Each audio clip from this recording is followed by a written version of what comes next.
to resist cause I need ya. And it's hard, baby, yeah, cause I believe ya.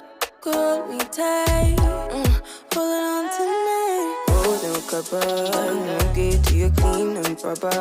Yeah, I'm moving a weekend lover. You gon' have me on your mind forever.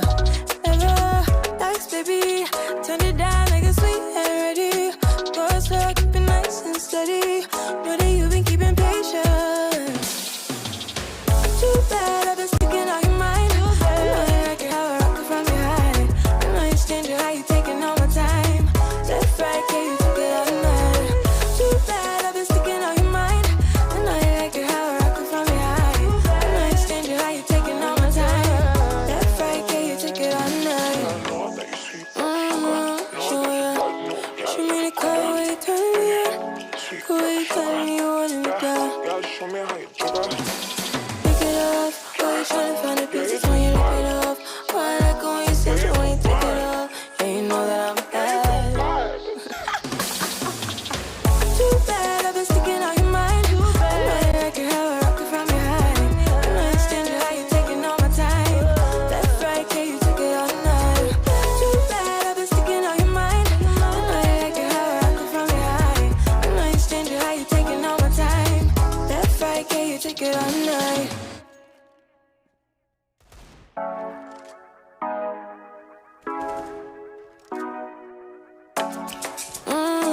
Sure, yeah.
My soul got the same on the necklace.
I've tried to tell you this 100 times. Not getting better by lying there pretending to cry. You on repeat, you can see, cause you have closed your eyes. You say you listen, but you're missing what it's all about. Rise up now.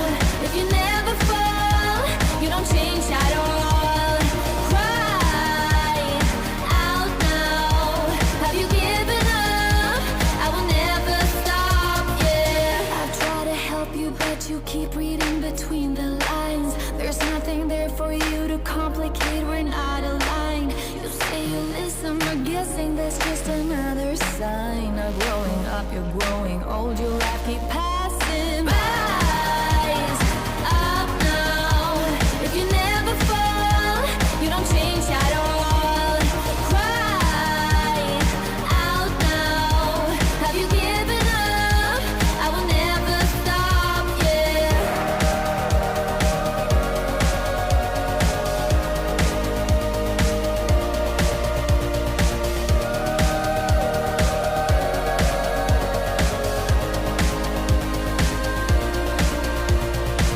Now if you break it, I can take it out.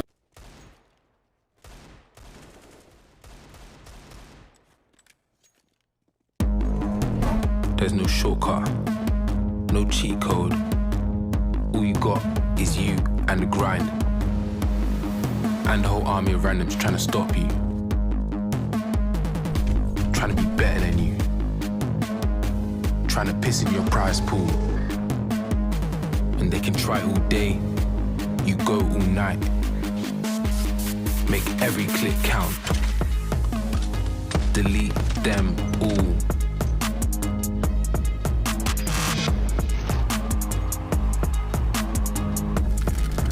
Cause when you dedicate your life to this, it's more than winning. It's everything.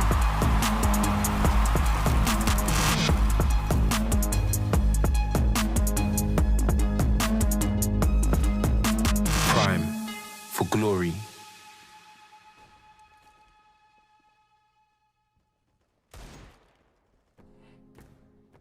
Welcome on all back to the Steel Series Prime League for Finland. My name is Kanafit, joined by Orbital for our first week of play. Orbital, we are going to be jumping in right here with some unfamiliar faces. Yeah, it's going to be a good time, and I think that's something that Leagues GG has really helped out as well, you know, opening up the avenue to new teams to be forming and to be performing as well, kind of show off what they have, allowing more tournaments to be run, especially with a pretty nice prize pool.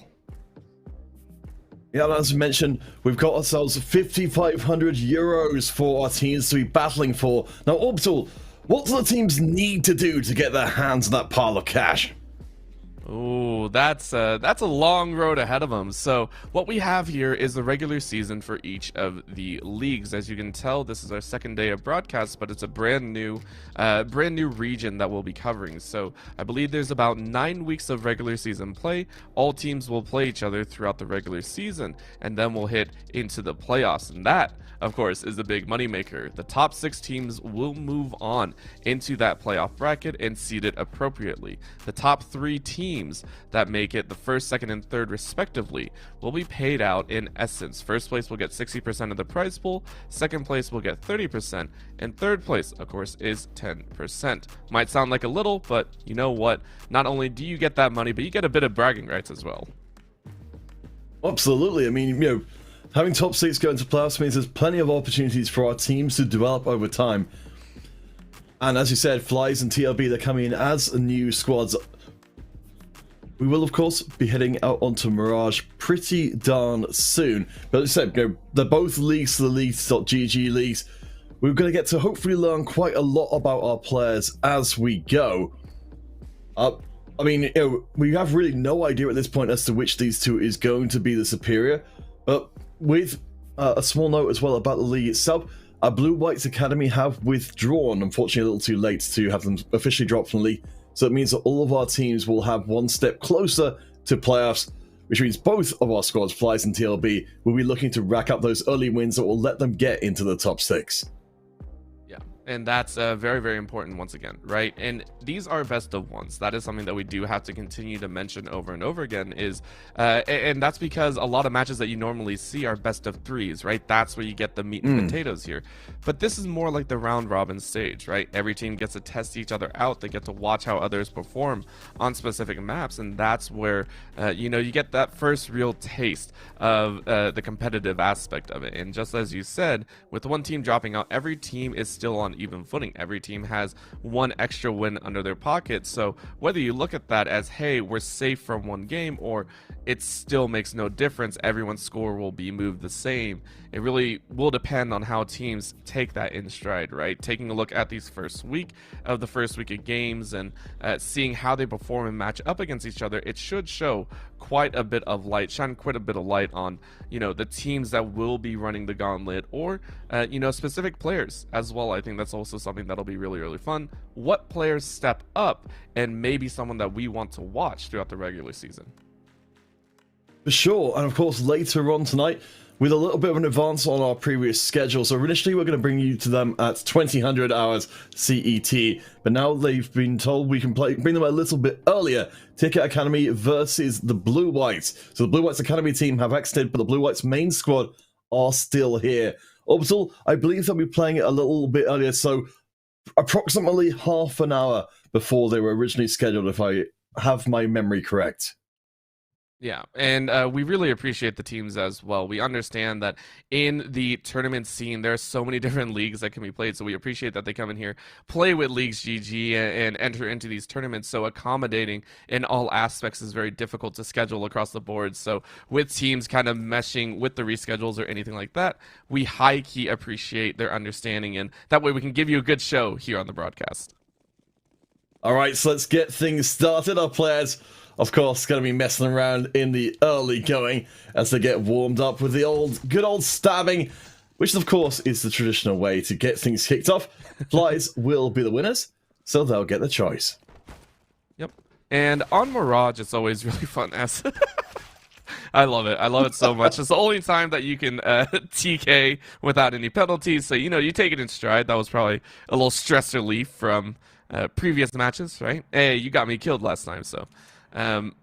but it is nice. Mirage is one of those maps that I feel is starting to become the basic standard, right? A lot of people used to talk about Dust 2. Everyone knew Dust 2 as that was one of the premier maps all the way to the beginning, Counter-Strike Source and everything. But now in Global Offensive, I feel Mirage is starting to become a bit more of a handle, right? The staple that feels like the most even across the board. Apologies for our visual glitch there. Hopefully, there we go. It's resolved itself. So Fly's going to be on the defensive here as we see the first kills coming through for TLB Croaky. Managing to get their first shot in. Flies need to be a little bit careful here because the plant is early and Flies have already been driven off point. Yeah, that's a little bit of a rough start, of course, but TLB enjoying a bit of that movement and are going to take their chances, so... couple more shots go through him. Flies look like they cleared out pretty well, and now with the quick defuse, will handle that nicely. However, TLB will have the plant money, so that might swing a little bit in terms of the second round. Niska and Osku both picking up the 2 kills for Flies.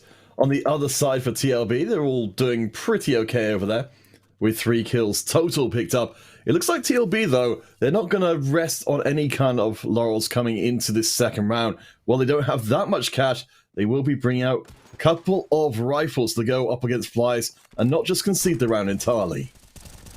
Yeah, no reason to. I mean, you can always take the spray and pray aspect, but you can go ahead and watch that occur there, right there in mid. So we'll see how they decide to aggress. It seems mid into picks is the play that they want to go with. The Flies controlling connector for now. We know the Flies have certainly got the equipment advantage. Keep your eye out, though, for a TLB flank coming through. Might be able to sneak something in. I think that's Iska up there in Palace as Alex Q goes down as the first blood. TLB might be able to draw us back even again. Yeah, and this slow pace I really, really like out of TLB. Again, testing the water, seeing which options feel the best, and with this angle being held, it's a phenomenal pick set. Look at those kills go across the board. TLB making quick work of flies here in the second round. Yeah, really nice pickups as well. Going to be able to steal away one of the M4s for low sub there. Very, very nicely done indeed. Low sub with 3 kills so far. Looking real good for the recovery and picks up number 4. Now that's a round reset. Yeah, lots of money going into their pockets, and you can kind of see, right? It'll be flies on that eco, and no real choice there. So TLB should be able to manage a phenomenal third round as well, and that's where we after that one we'll start to see a lot of the management move through. So again, kind of a little question mark here at the final edge. Ska already taken out one.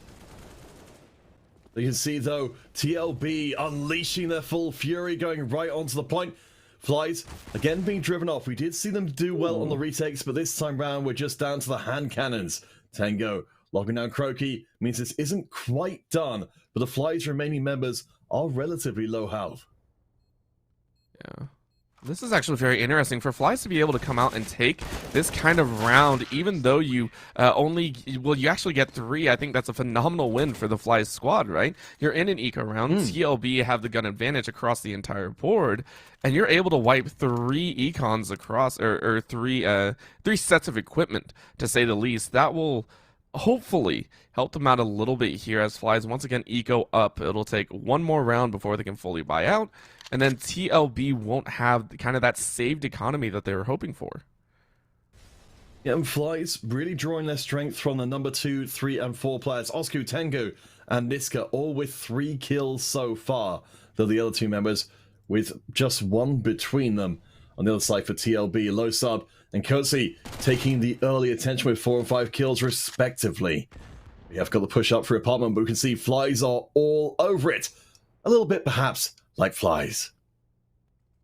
I'm not enjoying these puns that might be coming out here, but I can appreciate them, and I have to agree, right? They're all flying around this B site, so of course it's always kind of how these ecos go. You take a 50-50 chance, and then you just try and spam away, and Vaipu just says, no, we're not doing this today. Does get sprayed down in the end, but you know what? Flies, they take 1, probably aren't going to get any more, and are going to wait for the exit frags. Might be able to catch 1 moving through market. I mean, the plant onto A was pretty trivial here, but Osku able to steal the Mac, so that's something. But we are getting some SMG kills coming in. Osku getting 1 back, though, for the Flies squad, meaning they are getting relatively well set up. Keep an eye out for the Flies next round, as while TLB may be an advantage right now, that may not be the case by the end of this next coming round. Yeah, and this is the big decider, right? So Fly's first round, of course, that is in the pistol. That one can swing either way. But ever since TLB were able to kit out, they've been able to push extremely quickly. Now with all AKs in hand, they decided to buy out instead of hang on to the previous purchases. So they're just saying, we are taking this one in stride. We are going to take it away and make sure Flies continue to be hemorrhaging that economy over and over again. Well, TLB, they've got themselves the full hand of AKs. It's an even trade so far, as XQ will get taken out of the site just a little bit. Flies again, defending from slightly off of sight. Niska up near jungle connector area will pick up another one, as TLB start to bleed kills a little bit, even with the Flies not committing their full strength down here. Yeah.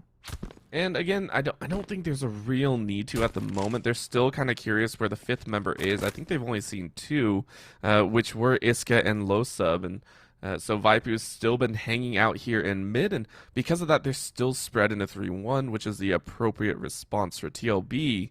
They're still spinning a little bit. I think Bomb is on Low Sub, so they're trying to rotate over to B, but the call is made, so Flies is also able to rotate over. So this is going to be a 2-on-3 until someone decides to rotate through.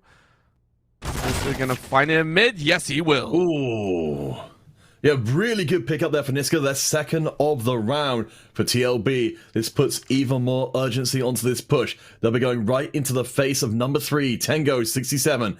With Alex Q ready there to back them up. Niska is going to be coming in from the flank as well. This could be a disaster of a round for TLB unless they can make this play stick, or indeed not take the play at all. Yeah, and this is curious in many senses. So this has actually been I want to say has been prominent as of late, but that's actually very, very difficult to see as Alex Q is going to find that kill afterwards, and that's going to be a lot of money lost. Of course, the T's, as you can see, they were trying to save and manage their econ, and this is something that I would be okay with in most instances. However, in the early stages, I feel taking the loss is okay. You would normally want to do that when you're on the losing side. In this case, you have plenty of money to work with. Niska getting a little tagged up in mid means that Flies can at least establish themselves there. Alex Q will be waiting there in connectors to try and punish the Flies if they are at all inattentive. Waipu carrying the bomb right now, that's number 9, up near the apartments. Maybe Flies looking to complete the play that they teased us with before. Yeah. And if they do, they're moving much quicker than before. This time is actually a full set, but Kautsi accidentally dies to his own molly, and that might be a little bit of a window of opportunity. TLB will get a free kill. Roki is here, good coverage on the mark. The smoke is obscuring the window right now, which means we're expecting to see TLB making a relatively predictable approach. Flies are ready for them, but they may not be ready for Alex Q coming in from the flank. Alex gets the 1 kill, turning around. Vaipu, right place, right time, down to Kana, and they drop. Flies take the lead, and they hold on to their AWP and AK. And again, we do apologize for that little change up on the overlay. I think we got it fixed now, and I mean, that's all in well because Fly's now sitting with a majority share of the econ. You can see TLB barely buying out. Most of it is just the Deagles saying, all right, this is what we're going to work with, and this is what we got to do. And for them, they are going to split a little bit of aggressive push on A. So instead of playing a 50-50, they are saying we're going to play for kills. Oh yes, we do apologize. We've been a bit misled. I think our teams got switched around. Maybe we weren't paying attention. So the team with Niska, Tango, Osku, and etc. on is the Flies. So they are playing CT side right now. TLB playing on the T side. So apologies. We'll try and get that fixed as soon as possible. Kana, though, looking a little bit of amateur spinal surgery, is definitely in the right place. Ooh, that was a phenomenal set. And again, this is exactly what TLB were trying to do, right? You play the aggressive angle and say, hey, listen, we have nothing to really lose, so why don't we push? Why don't we go on the aggressive stance? And that's what netted them to. This now actually puts it into their own advantage, even with the guns available. Flies, they're kind of sectioned off. And remember last time this occurred, they just kind of sat there. They just kind of bit the bullets. So it looks like they're going to try and rush it in this time around. Vaipu able to take 1. Vaipu takes 2. Very, very nicely done. Should help fix this round a little bit. As we can see, Vaipu doing some amazing ADR numbers. Something outstripping, I think, yeah, anybody else in the game. So keep your eye closely on Vaipu with 2 kills so far.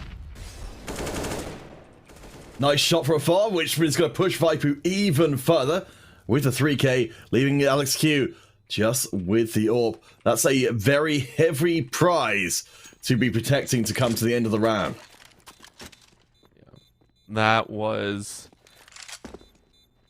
TLB. I have to give props for that. They did that with Deagles only, right? That was their main form of weaponry, and you know, you don't get to keep the op. You know what? It's fine. You took 2 when you really weren't supposed to, and Flies, though, still plenty of money to work with. And we get a replay here.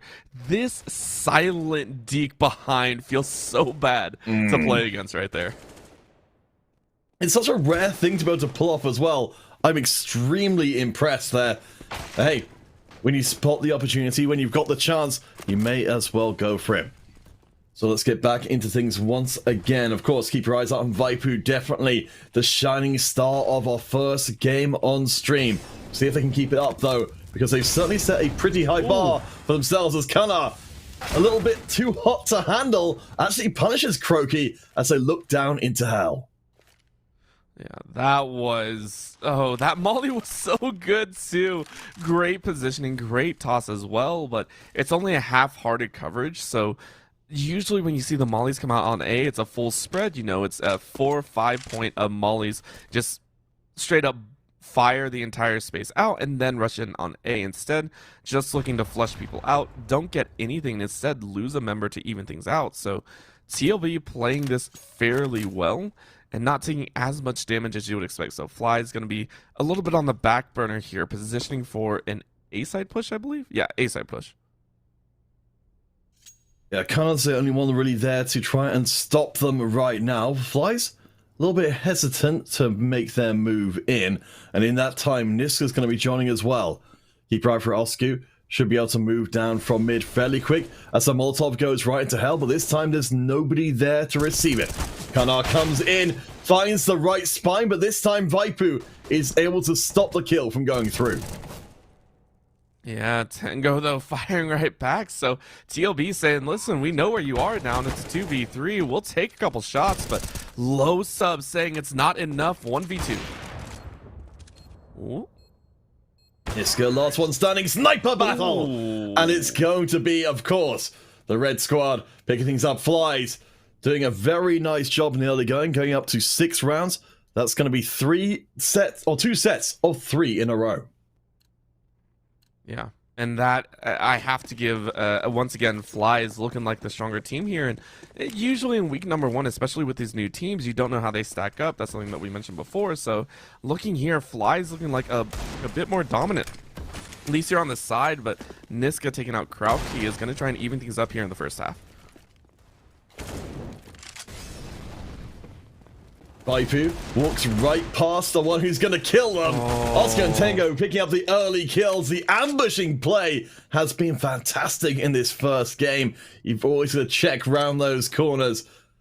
You know, when we're seeing these kills coming through, Flies lose their momentum here just because they never expected this level of ambush. Yeah, and I mean, teams don't normally take that. Look at that. Wasn't even on the screen. Phenomenal positioning. Tango with the perfect corner angle. Didn't even have a gun showing. So that will force Flies to be a little bit more careful on any of the fights that they so choose. And honestly, I believe this is the first time they're actually hemorrhaged into an eco. TLB allowed to gain the upper hand in terms of weaponry advantage.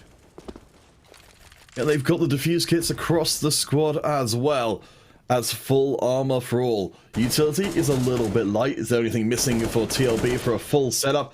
But against the Fly squad, you've only got the pistols. They don't necessarily need to be at full capacity. Yeah, they don't normally. However, TLB still showing that weapons rule whoever wins. And I mean, you're putting it to it. This angle, though, Krauke, as long as he's not heard, well, Gunnar said, nope, you don't even get a hop down. No, not even gonna happen here. Really nice recovery from TLB, from looking like they're in real trouble to now far more confident. And with the beginnings of a streak of their own, perhaps, just perhaps, they can start turning this ship around and maybe even drawing even with the Flies, or perhaps even overtaking them before the end of the first half. Yeah.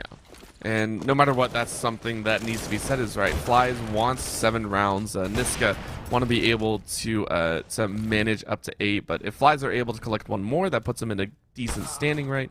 8 would be optimal, and then anything after that is considered a bonus.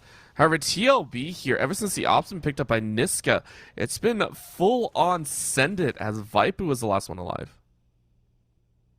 Alright, Vaipu, if there's one player that the Flyers can rely on in a crisis, it's gonna be you. We can see that they know they're surrounded on all sides. Niska fires through the smoke, through the head of Vaipu, and TLB, why, they are very firmly in control of this game now, even while still being behind.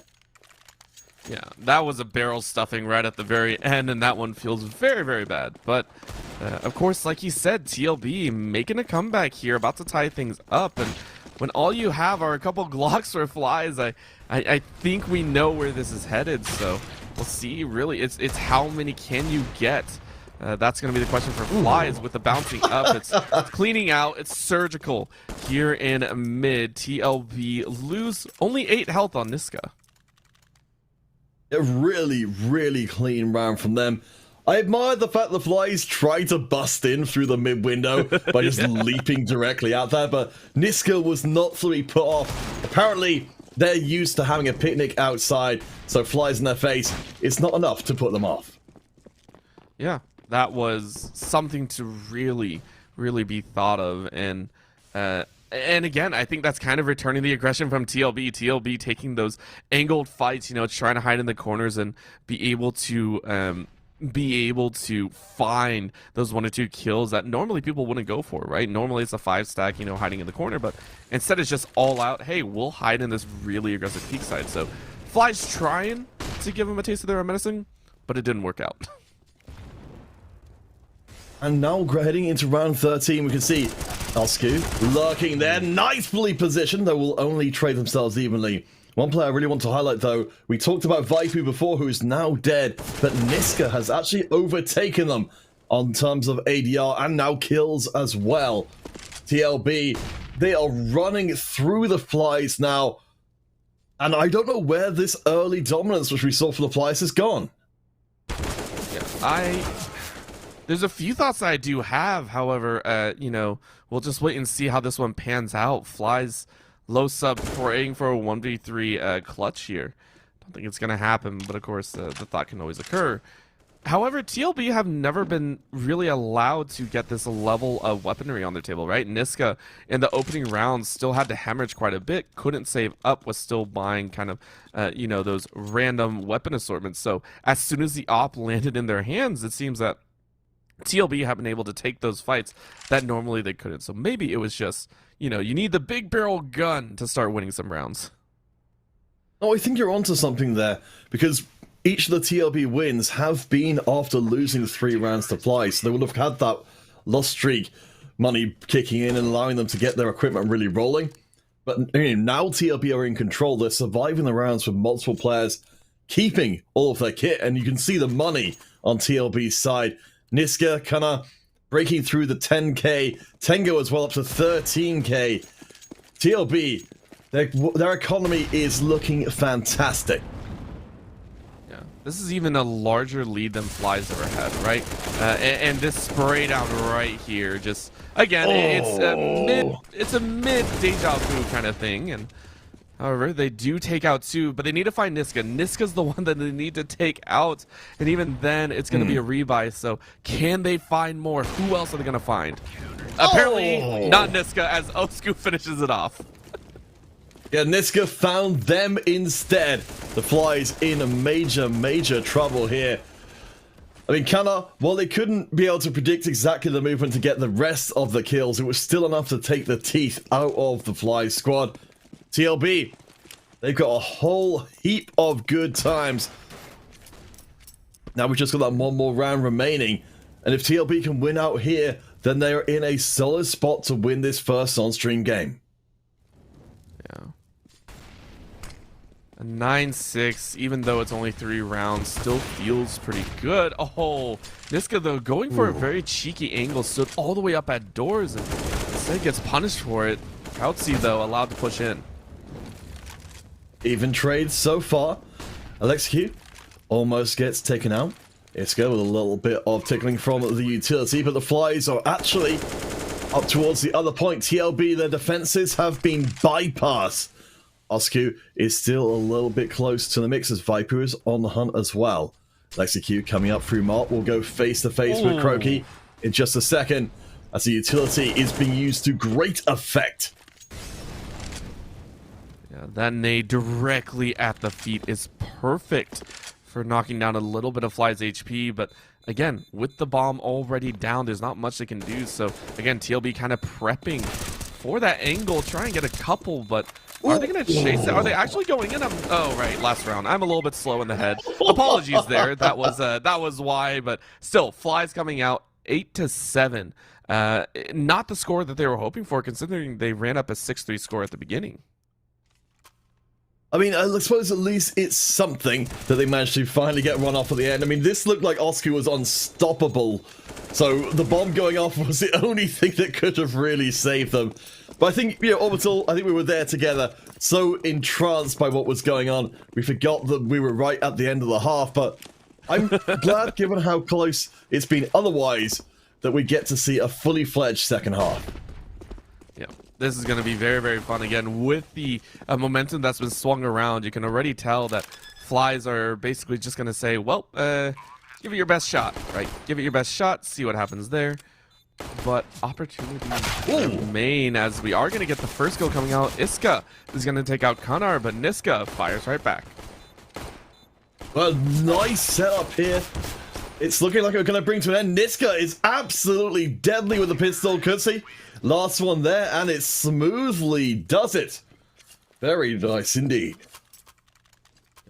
Very, very well done. As again, the opening pistol round does help TLB quite a bit, because with this win in the pistol, the question is, will they be able to take a few more? If they can, they might round out to, I almost want to say, an 11-7 score, depending on how Flies want to do this. Usually it's about a 2 to 3 round deficit before you can actually purchase up if you lose them all in a row. If Flies somehow, though, come out with a phenomenal second, if they're able to somehow win this gun round here, pick up a few weapons, they can even things out. However, if not, TLB, the standard is to run up at least 2 to 3 before any answer is given. I mean, I think the Flies are trying for exactly that. They're all over the B site.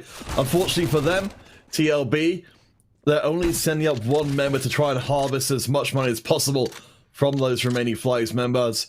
No ambush, no way to really advance the Flies' cause. Yeah. And that's just kind of the, the standard route, or the expected route, I should say. And with a little bit of a spin in, Alex Q says, I'm good. I'm good. Low sub able to take one back, but still bomb goes down, so TLB going to be very, very happy about this round. The question is how are Flies going to manage out, right? So this upcoming round, you do have an option to short buy or kind of force buy if you want to try for that third, but it means that you're usually going in with no utility in the pocket and maybe only armor and SMGs, or the lower end rifles, right? That's the opportunity that you have. With about 4 or 5 in the pocket, though, they are able to buy out. We'll have to see what they do decide to run with. Alexei doing a little bit of nice harvesting there to keep the economy flowing. Let's see, as we can see, between Vaipu and Nitska, conveniently, both in the same position on both teams, are still the players to watch. Though Losop has caught up with Vaipu, Flies really relying heavily on those players as Croaky puts the lie to those words by grabbing themselves a triple kill. TLB have been shattered instantly. Well, you know what? Maybe it's not that TLB had a fantastic run. Maybe it's both teams just do really, really well on the CT side. Maybe that's just it, because that was deafening. Flies gave no chance for TLB to come back. At this point, you're probably going to manage to hang on to 4. Yeah, that's going to be a phenomenal round. And as I said, working with a little bit rougher utility in hand, now they can fully buy out. Should see the full kits come through. Every single nade in the book should be stacked up. And TLB are going to be running on empty here. Instead, for them, they're only running with 5 nades themselves. Very, very light indeed. Flies overwhelming utility advantage. Fully expect to see the Flies are going to be filling up a lot of space, especially with those mollies to try and cut off TLB's approach. Of course, when TLB, they're out of smokes, those mollies are going to present a much larger obstacle. Yeah. So far, only zoning out that B site, and now it's going to be up to Flies to kind of manage back. You can see a 3 against 1, but Kautsi was able to take out one. Osku is going to fall to the nade, and TLB not going to like that one a bit. Flies with all 5 up. Now kind of had TLB stuck. Last time this happened, Flies were the ones that actually ended up giving up a full round, just hiding out there in apps. So what will TLB do? It looks like they're going to enter in. Ooh. A nice pickup there. Maybe he's going to actually open up the A site. Lexicute comes in, gets immediately ventilated. We're down to Tengo, as it's looking more and more like the Flies are going to bring us back. Even they will. Tengo is gone. We're now 9 to 10. And this is an impressively close match for our very first on-stream match of the season. Yeah. And right here, this entry, I have to give very, very nice props. Again, that window has been the cause of grief for, I think, many teams. So, yes. To see it used by TLB to open up, you know, you get one, and again, the whole thing is, yes, you might lose, and this sprint in is good, but as long as you can knock off some economy, you're going to be happy right there. The rest of Flies, though, firing right back. They don't want to lose more than one. Oh! The nades That are so HE good grenade from was Kelsey. absolutely ludicrous. It does look like the fight's not quite done, but there we go. The final boot being laid home, the quick defuse there as well, while we do a little bit of scooting around to see if there's any extra equipment. There we go. Get yourself an AK as well. It's a shopping spree here for Flies as they try and maintain their position on top. This will be the third round in the row for the Flies, and they come out of it very well equipped indeed. Yeah, this is... I had to, like, this is ridiculous. This is ridiculous. Kelsey has done this twice, I believe. That nade, the perfect bounce over. And the grenadier of the team. Is that a term that we can use? Is that actually a position? Yeah, grenadier. I wish it was, because that's amazing. Oh, for sure. I mean, that's the thing. You see this actually for a few different teams, though. If you've got one person who is the grenadier, who's got this amazing aim, you just pile the grenades on them and say, don't worry, you can hit all the ludicrous long-range throws, and we'll just rely on you to do that. I love it. I love it. And the fact that you can even drop nades, teams have not utilized that as much, but it'd be hilarious to watch. I would love to see that. Just one person lobbing it from about 15 different angles. But with a quiet start, again, Flies running the show so far. TLB hoping this is their time to kind of grab the flow of the game back. Well, Tango getting the opening kill is definitely something.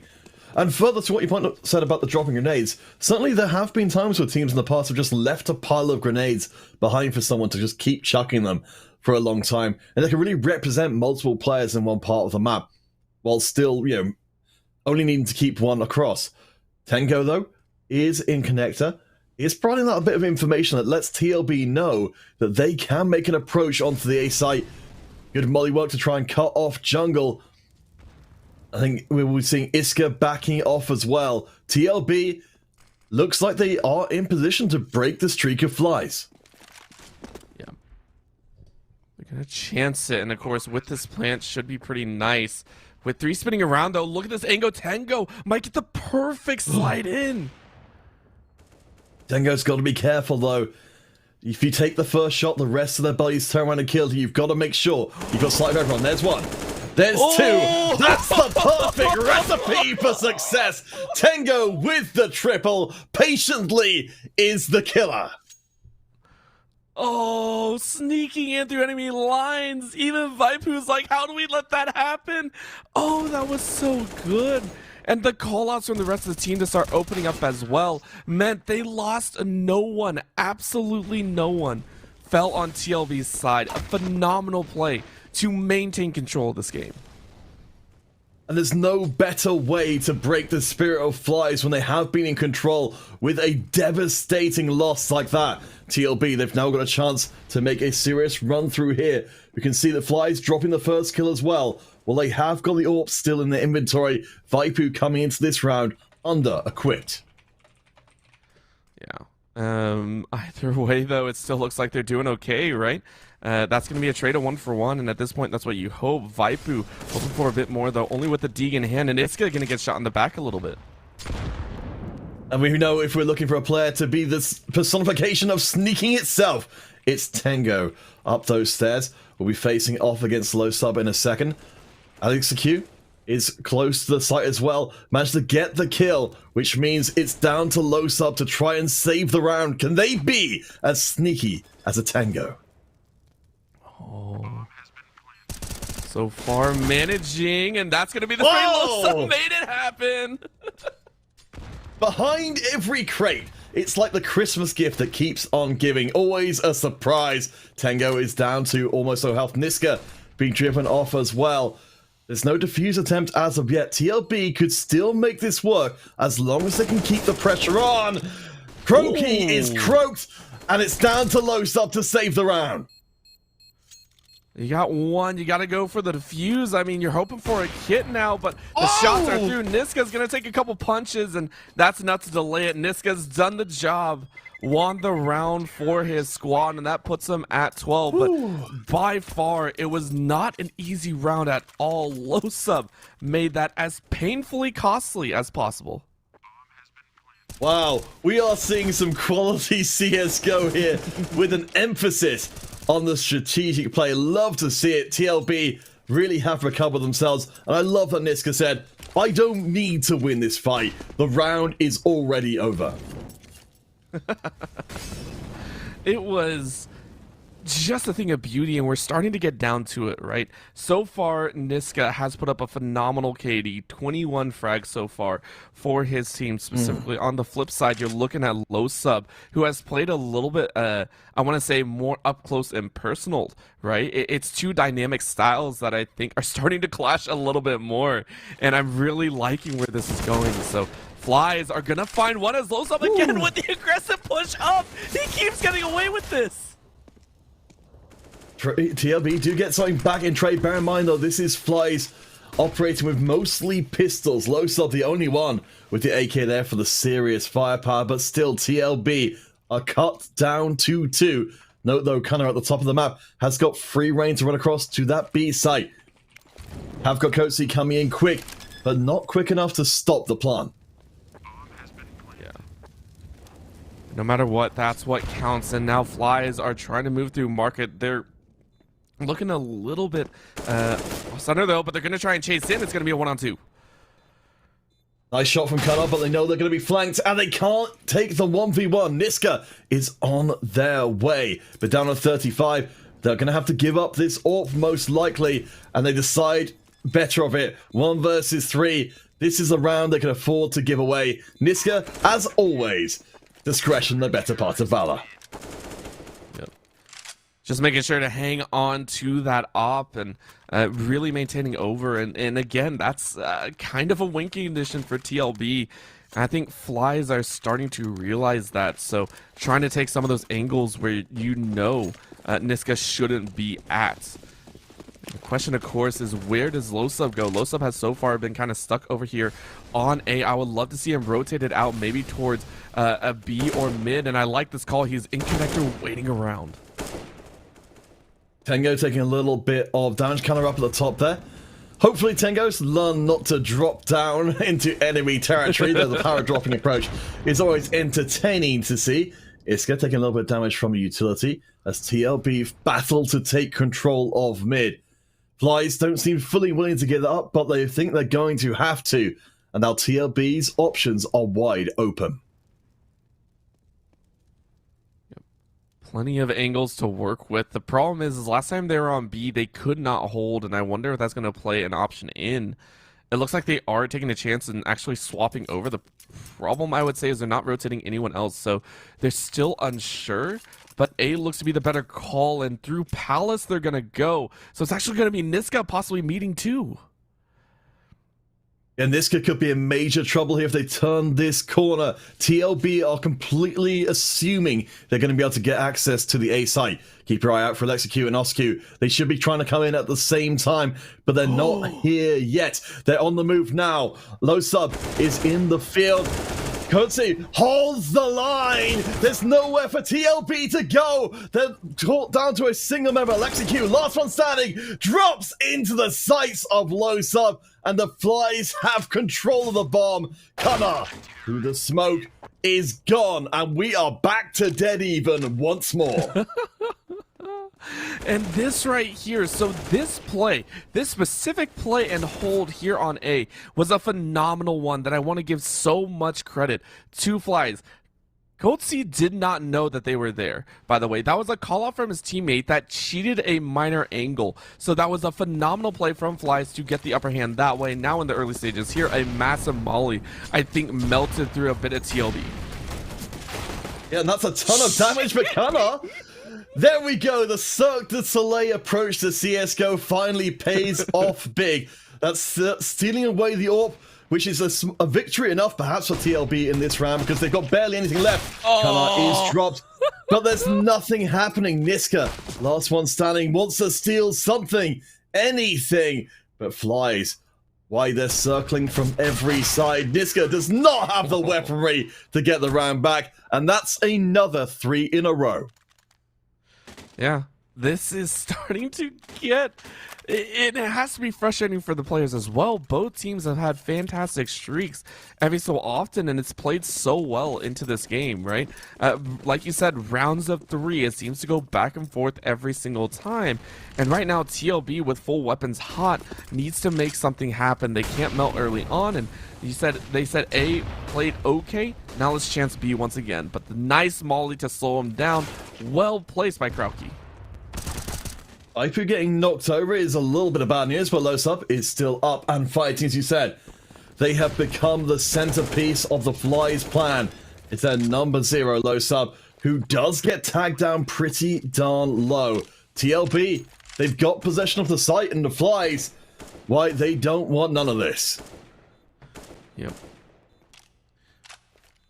And that, unfortunately, should be Flies losing this one. They're going to hang on to their weapons because, again, Iska being able to manage a large chance of utility. And you can see the damage spread so far there. It's been very, very clean. A majority share of the members still alive for TLB. And you can see it's not one person fully hanging on to all the damage. It's a good spread across the board, which is something that you, at least I personally like to see. It means everyone is getting into those fights. No one's kind of hanging back, and everyone's on equal footing. And one of the things in that kind of vein that I'm a little disappointed by is Krauke, who we saw getting that 4K before. That was actually the half of their contribution to this whole game. So I'd love to see Krauke come through clutch, just as we've seen them before, because when we're 13 to 13, every single kill's going to count.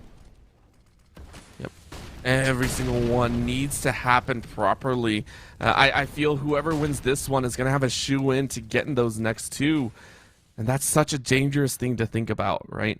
If TLB loses one, they might be a little bit rough for wear in terms of the econ. They might be able to purchase out a low amount, but for TLB, if they can get this one over Flies, they still have to work through one more full buy, and that's why they're worried, right? They are very scared. They understand that that op is still hot, and they can't make any unnecessary movements. So a first smoke into Sniper's Nest is going to be played, and that should give a little bit of information to Flies to start getting in position.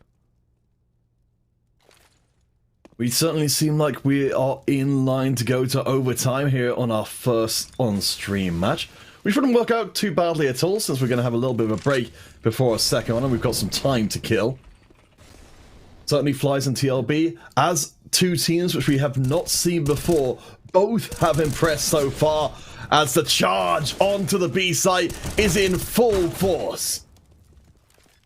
Just a straight charge, and TLB, that storming is possibly going to bite them back. Vaipu firing back with a pistol is able to take 2, a phenomenal hold with a single shot weapon. Oscu, last one standing. The Flies in a great position now to make the run towards the end, and they'll manage it. 3 survive through the round. The Flies putting out a good surprise. Yep, they are holding steady, and once again, you can see it, TLB, they're stuck, and they understand it, so this is going to put Flies at map, or game point, I believe, as you can see, TLB deciding that they're actually going to save and try a chance at a 4, or I want to say 3-round spree at the very end. That's what they're going to have to do, or possibly a bit more, of course. Iska, though, shutting down Oscu before anything can even happen. TLB, they're hoping beyond hope they can get something in here. There's not a ton of money left for the Flies, but I think enough that they should be able to buy up a decent amount. Iska being dropped is something. The AWP is available for grabbing. Kosi, though, is so freaking strong. 3 kills coming in. No, make that 4 as the Flies move into game point. Yep, and this is now do or die. TLB need to win 2 in a row and then win the overtime if they want to take this game number 1. It seems so obvious, but for players, it's a whole different story, right? Flies, all you gotta do is shut down one round. You have plenty of money to still buy up later. 9,700 on Iska, so another op in the pocket if they wish. Vaipu, though, at 5K, just wants it to be over. Wants to be able to push in, and Iska, of course, great shots coming out with just the pistol once again. Tango doing nice work there to even up numbers at least, and low sub being low health already means this is probably the best that TLB could reasonably hope for here. As you said, trying to recover and get back to at least forcing overtime. Bomb is going to be good, but Vaipu is on the prowl, sinking their fangs into Tango. Now around the corner, it's Osku, but they win out the trade. So scary. Flies, though. Kautsi getting one more. These trades back and forth are in favor of Flies, though. Niska's able to take 2. Come on, one more. TLB want that overtime here in week number 1. Coatsy goes down and we're up to 14-15. So one more chance to Flies to put this one to bed, or TLB will force that overtime out. I'm telling you, Counterfeit, this is getting a bit ridiculous. It's week 1. It's only week 1, and these teams are going so ham. We'll go ahead and get back right into it, as we don't want to miss a single point of action. TLB have to make it through a full round of weapons, though. This is not going to be easy at all, as Flies don't want to have to go into extra rounds. Oh, Alex Q, this is so dangerous. I'm certain we're going to be talking a lot more about TLB and Flies in the weeks to come, because they've certainly impressed on their debut performance. I have to wonder how they're going to measure up against the other teams in the league, as Vaipu gets a lovely knockdown there. For the Flies, Coatsy, Vaipu, low sub, all in the 20s now. TLB have got to be careful. And the first one to pull the trigger is Oskew, and that's going to tie things up. So TLB, they have to decide where they want to go. So far, A has been an option, but these kills going back and forth. Everyone's desperate for the kills. You can see it in how they're sprinting and not checking their corners. This firefight here at A will be the last chance for TLB. All right, TLB, have you got what it takes to force overtime? Plan has not been made yet. Croaky's coming up. This is your moment to shine. Niska is knocked down. We've got Osku up in Palace, kind of creeping in through jungle. Flies seem to have this round. This would end the game right here and now if they can manage it. Kana gets the first knockdown. Croaky. And Osku gets another. Iska, last one standing, faking out the defuse. They know exactly where to look, but Iska gets the kill anyway. Now it's 1 versus Kana, but time has run out. The defuse is no good. We are going to overtime. All right, Flies, TLB, you make it happen. You give us all 30, and you say you want more, and now we get to see this absolute punish. So very, very interestingly, Flies did not check that plant. This could have gone very, very differently here if that plant had not gone off. If Krauke had checked just a little bit earlier, that's what made all the difference, right? The bomb going down forced Flies to go on the aggressive, allowed TLB to play in a more defensive positioning. And it's all about timing, right? So now into the overtime, Flies have to think about that. TLB, of course, are going to try and manage on their own, but losing one right off the bat is definitely going to hurt them. Next Q being taken out Commissioner early on. Niska getting hammered as well. It's an even trade for now, these two teams, which, this isn't a Swiss competition, as you mentioned. It's round robin between everyone, but so well matched. TLB falling back from the initial play. They have not got the bomb with them right now, leaving it up near their spawn. So they've kept their options open, but the Flies are advancing, trying to cut off more and more of the map from TLB. And I think that's the right call here, right? You position up and forward with 50 seconds left. You know TLB have to try and get into sight as quickly as possible. The swing, though, Niska misses the shot. Ooh. That could have been crucial, but second time's the charm. Coatsy goes down, but Losab is here to be the difference maker. Round the corner into Niska, looking for that shot, switches the pistol, and gets the job done. Oh, the team play, the flashbang that went out, just pulling out that pistol and said it's done. That shot there, Niska just kind of toying with him there. But again, it wasn't enough, right? Flies, go ahead and take round one. Still plenty more to be played, though, as again, it is 6 rounds here in overtime. You need to win 4 if you want to finish things off.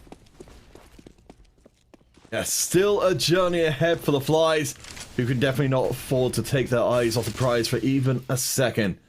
Krauke up there defending B, as immediately TLB get exploded. Fly's health bars are not looking healthy, but TLB's numbers have been seriously diminished. That's one way to round out a second round of overtime. Just say, all right, we'll just demolish you where you stand, and that's about it. So TLB rethinking every corner now. Trying to keep track of the utility is always a difficult part. You know, are you running into a nade sec, or are you just running in 2 guns blazing? That does make a difference, surprisingly. And Alex Q waiting around the edge, waiting for a member of his own team to come by. Looks like they're going to try and push as 3 instead of just 2. But if they all charge from the same angle, that could actually spell a little bit of difficulty here. So a little bit of a slow play up. Losab is waiting in jungle. Still the highest performing player in the entire game is on the A site. And that's what TLB will have to put themselves through. Niska is creeping up through pallets. If they can take out the defender here, Vaipu coming in from the side. The push is happening. TLB get chunked down before the play's even gotten anywhere. You would see out of position and out of HP. Alexi and Osku both barely alive, but you only need a couple of bullets. Flies are not going to even allow TLB that. Yeah, and that was well played again. Flies doing this so immaculately. That's all I can really say there. This peak here, Alex Q was on point. You could see that walk forward. You saw that they have the angles, but it was just too many members still left alive to cut through. So TLB showing that they still have a lot of fight left in them. It's just Flies having the advantages here and there. And Iska once again taking advantage early on. That's 2. Osku at least gets 1 back to try and make this somewhat competitive. The Flies dominating on their CT half of overtime. They've been so explosive, and TLB just don't seem to be able to figure out how to handle it. Yeah, this is TLB possibly falling at the seams. Lose 3 in a row here, which has been the magic number, of course, and now they're going to be on the CT side. But Flies, all they need to do is win 1. All they need to do is hang on to 1 round, and they will be the victors here in week number 1. TLB have got to win this pistol round, or Flies at least have to win this pistol round. Let's see what Flies. they've got for us here. As you said, Flies gonna need to come out with a full head of steam, but it's TLB will be charging in here. Let's see how the round goes. Tango getting 2 and 3. Why, that's on way to change the narrative. Yep. And again, we had the graphics mixed up again. Very, very sorry about that. TLB, the ones that need to come out with the first round victory. And he does it. That's a full ace. Tango holding down the B site. We were talking about Niska. We were talking about a few of the other members. Tango says, I'm still here. Let me go ahead and run 5 for you. All right, well, there we go. We might be in the makings of a second overtime if TLB and their admittedly adorable mascot of their little penguin, owl, I think it's a penguin. It's a fighting penguin. It's a scary, terrifying monster to put fear into the hearts of the opposition.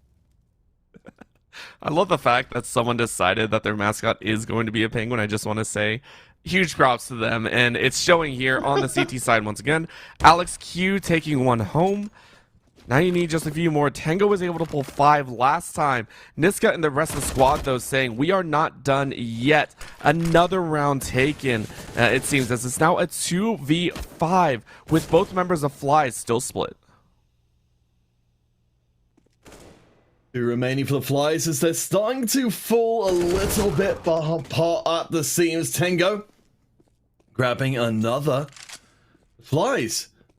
Don't know quite what's happened here. They looked so good before, but maybe you're right. Maybe it is just CT is OP. And to say that's good or bad is very, very difficult, right? It is good to be experienced on a single side. It usually means that you're going to get away with a lot, but it makes for very interesting games here in overtime. However, for teams, something that I'll really have to watch for both these squads is how they improve from here, right? If you're really good on CT, does this translate to all maps? Or is this just Mirage, right? And that's something that I really, really want to keep track of. Watch how these teams kind of grow as time goes on. As Slice goes ahead and eats a little bit of an aid here in mid. And even those tiny amounts of damage are going to pay off big. TLB, they still need to win this round to avoid getting knocked down and out. Flies, they've been struggling. Do bear in mind, though, of course, you know, if we look at the rounds won during the main part of this game, holy crap, forget everything I was saying there. Let's just talk about utility and how good TLB have been with it. Yeah, that was a nasty nade. For reference, that tag 3 did, I think, over 100 damage there. And for one single HE, you're taking that. That's a huge, huge tag, and Connor is able to follow up with another as well. The Flies dropping the bomb very briefly, but they are going to go for the plant, and they are going to get it. Niska is their best player remaining and is off-site. Connor hitting the skies. Iska needs to save the round. They'll spot their target, but they can't get the shot off in time. And what was that we were talking about before? Could it be overtime number 2? GGCTOP. That's going to be the hashtag coming out here because it feels like it is complete 3 sweeps for both teams CT side. Now we're going to go ahead and get him swapped back. So Flies, once again, will be on that CT side. I think. No. Does it stay? Overtime 2 is always confusing to me. So it looks like Flies are still stuck here on the T side, and then they'll have their chance afterwards. Now is it going to swap? Now our T is going to be OP. I'm so excited to see how these teams play it out. I mean, I'm prepared for anything at this point. These 2 teams have been punching way above our expectations coming in. They've been putting on an absolute clinic, and as you said, it's like a finals as they are face to face. They don't quite know it. Alexa Q coming out the best from that trade, barely alive, but still staying here in Connector. Get your knife out, stab in the smoke. You never know what could happen. Oh, I'm amazed no one saw the gun barrels on each other. That was hilarious to watch. Everyone standing at pretty much the exact same angle, but it means that Flies went out on the T side. It's happening, Counterfeit. It's happening. Look at this. You can see the barrels. I swear they're peeking out from the smoke.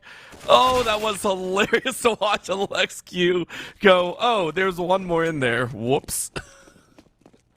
Now, I don't think I've ever seen that particular play coming together in that kind of way. But all credit to the Flies, they have at least broken the counter-terrorist curse here. And perhaps, as you say, we might be able to see it flip around to the other way. Certainly the Flies, they had to be so frustrated after getting those 3 rounds in a row, knowing they only had to win one more time, but unable to manage it again and again and again.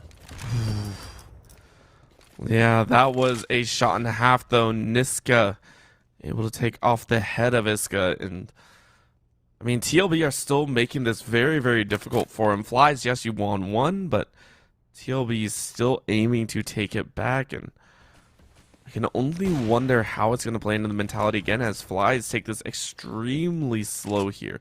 They're hanging out here in Nest, don't want to move a single inch. And only Vaipu is playing with that aggressive staircase angle. Waiting for TLB, I think, to come checking as to what's going on here. The Flies certainly running down the clock pretty far. TLB so far, though, seem to be more or less unflustered. They're not making any rash moves that could put them into the sights of the Flies.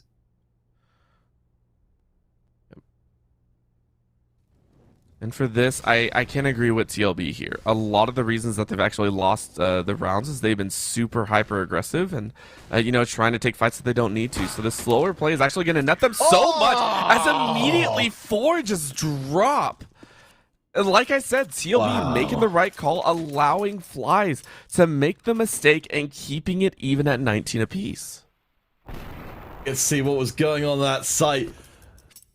I mean, that was just beyond madness. We're back even, and for the first time in overtime, we have traded rounds on both sides. So we will see something different here in our second overtime. Yeah.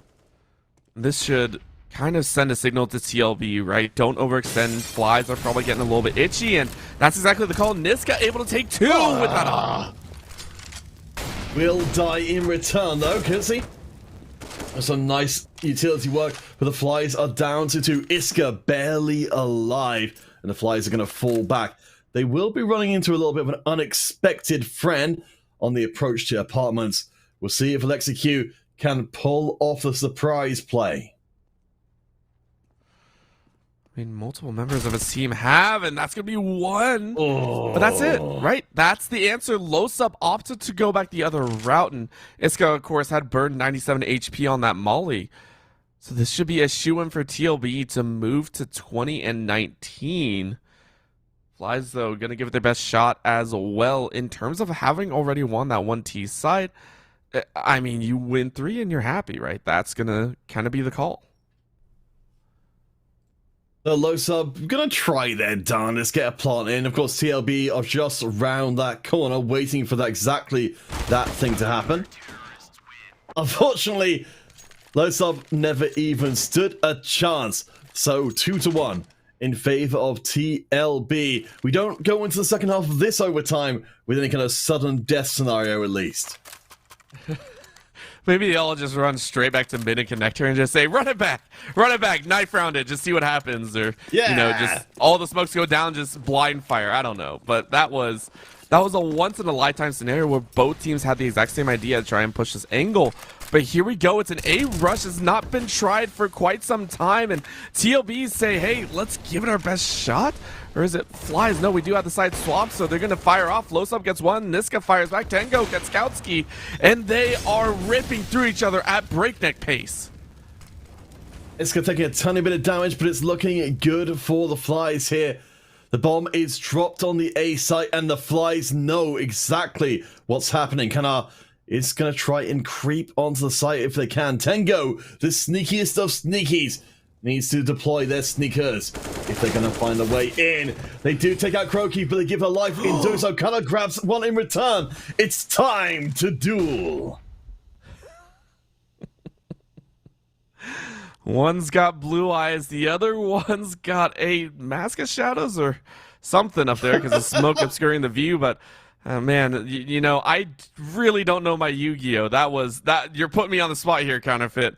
Either way, it is getting down. You did well. I tried so hard. Was. But it's still I appreciate so you making an effort. All right, I'm just gonna shut up my mic now. I'm good.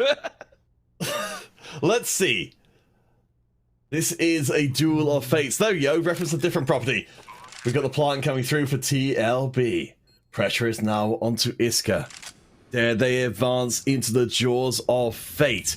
They know that this is a big round for TLB. The shot is no good. Iska lands the kill. Victory dance, of course, around the site to make sure everyone knows who the boss is. And that Molly flush was so key, right? I have to give huge props there. Iska was swinging a little bit fast, and I was very, very worried that that drop was going to come through. But this hold here, this immense bloodbath was insane around this site. And for the props that went down, Tengo held off. But that Molly flush right there was so key to make sure Kanar wasn't able to get the drop in. So with the 2020 scoreline, Flies are on track to maintain that perfect CT side record here in overtime. They need 2 more. If they do, I think they take it all the way home. And that nade, oh, that one hurts. Tango chunked below half to start off the round. Not at all what TLB were hoping for. The Flies have got decent mid control right now with Iska there waiting for any kind of aggression. Oscu's up at the top of mid to try and battle. The TLB, they seem like they've got their ideas of creeping slowly towards the A side, and we can see this is a viable option. Yeah. Every side is viable for them right now, and honestly, Flies, they're taking a page out again. The aggression in the first round really didn't do them well. Ooh. Iska is able to play off that op well, and now we get to watch how it unfolds. TLB taking a couple slow laps. You can see Niska all the way on B trying to maintain an advantage, but I mean, what more can you do? Bomb is in Palace. This is going to get so dangerous. Peek out on the side. Iska sets it down. So that means there's no chance for a B here. LexiQ goes in and gets annihilated. Cunner, it's the last one left on site to clear things out. Looks like they will be trying to go for a plant here. Coming in from the side. Looks like it's Iska on the case. No plant is made. Cunner gets another. Oh my it's gosh. dueling time again. Iska with the orb. They need just a heartbeat to end this round. Yeah, once again, Blue Eyes is out, but maybe a Dark Magician this time around. We'll see if Connor can work some dark magic. The peek is there. He almost gets it. No, Iska goes to... Iska with this op is absolutely destructive here. Oh my gosh, Iska, when you need them most, they come through huge. I honestly don't know. We could be seeing the end here. If you look at our Steel Series replay, Iska just ice cold. As you said, those burning blue eyes, the burning whites, tearing into the souls of TLB. Yeah, and there has to be some mental fatigue starting to wear them down, but this is a huge start. Flies take the fight in mid. All right, TLB caught off guard, and LSQ said, nope, never mind, I got it, don't worry. Don't worry, friends. I'm here to smash open our path to overtime 3. Oh, it's happening, Counterfeit. It's happening. We're getting it. It's a new season and the teams just don't want to ever say goodbye. I feel like they're probably colluding here to keep us here all night watching fantastic CSGO. Those absolute monsters. Could be. The hideout on the top is going to be a little bit difficult. Tango gets spotted out and might get sprayed down, but that's a full clip unloaded, and that should be able to finish it off. And now it's breaking here, right? The CT side, perfect record has been broken on either side now, so we can't even say that either team has that advantage, right? It's going to be a toss-up here as we move into OT3. Both the teams having played 42 rounds thus far in this game alone. Oh boy. We'll do this dance forever, we shall, you and I. Until perhaps the sun rises, until perhaps the world burns, TLB and Flies will play each other, both unwilling to relinquish their death grip upon the other. And it looks like Vaipu is going to get the start here, but some quick kills on B. This hasn't been tried too heavily last time, but this is getting intense. Flies down to just 2 members. Could be a chance for TLB to start overtime 3 off right. As Oscu locks down another. The plant is good. Coatsy, you got nothing to lose. You may as well try something. Gonna get flashed away for a moment. 1v3 sounds easy peasy. Well, they've barely got any health left. Coatsy, what you doing? You're killing me. Listen, it's OT. You gotta play it smart. And that's all they're kind of thinking about, right? The M4 A1S is going to be in the hands. Might as well save it up, but I mean, that does feel bad, right? And this chase here could actually be devastating. TLB going to rotate 2 out. Code C actually going to look the other way and is now hearing some footsteps, so gets one in return. Other than that, TLB managed to gain control and maintain a 1-round lead. Shot in the back? Nope. All right. So Code C is allowed to live. Oh boy, I'm starting to lose my touch with reality now, Orbital. We've been at this one for a while. Of course, we've still got another game theoretically supposed to be starting in 7 minutes from now, but I suspect that will not be the case because TLB and Flies refuse to relinquish their time in the spotlight. And huge credit to them as well. Like we always say, right? It is just that single game. This single game that really kind of marks the beginning of their season. So they want to win, and Flies say, all right, you won the first one. Let's get this one underway. Baipu taking a little bit of damage, but TLB get destroyed. Flies bring us back to even once again. Orbital, how many, I'm just asking for a friend. How many overtimes are we allowed to have legally on stream before it becomes something of a problem? I think they're allowed as many as they want. However, the way I see it is once you hit OT4, it's only rifles, no nades or anything else. Once you hit OT5, it's only SMGs. And after that, it's pistols only. You better be able to swing that one shot. When's the knife overtime? That's the one I'm here for. Can we put that at overtime 5 and then just have him knife it out for the remainder of every game? Just every round knife it at that point. Oh my We've lord. had our fill of quality CSGO. We're here just to see people meme around the place to end out this ridiculously competitive match. Exactly as you said, these two teams playing like they are in the grand finals. They're giving us absolutely everything. They couldn't be closer matched. This is so even, and with this early plant, TLB have been able to get the early plants down, and honestly, that's been what's keeping them in these fights, and maintaining that edge is going to be a big question because Flies are starting to rotate in. Oh, that's a great pick, though. The fuse is going to be good. Niska does manage to take out Iska. You have to wonder, Orbital, if there's some connection between the two. Maybe they played each other before. Maybe they're rivals at least. We don't know, but the clear Maybe came the through secret so long-lost quickly. brothers. Yes. Reconnecting All right, through the that's power the of storyline. CSGO.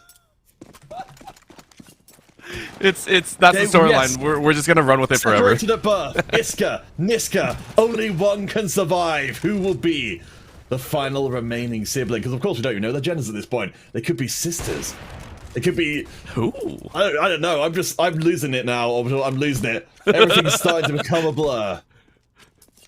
Oh, we still have a whole other series of casts here. We got more to go, and the teams say we don't want to end it, as that is going to be TLB taking a little bit of a win here.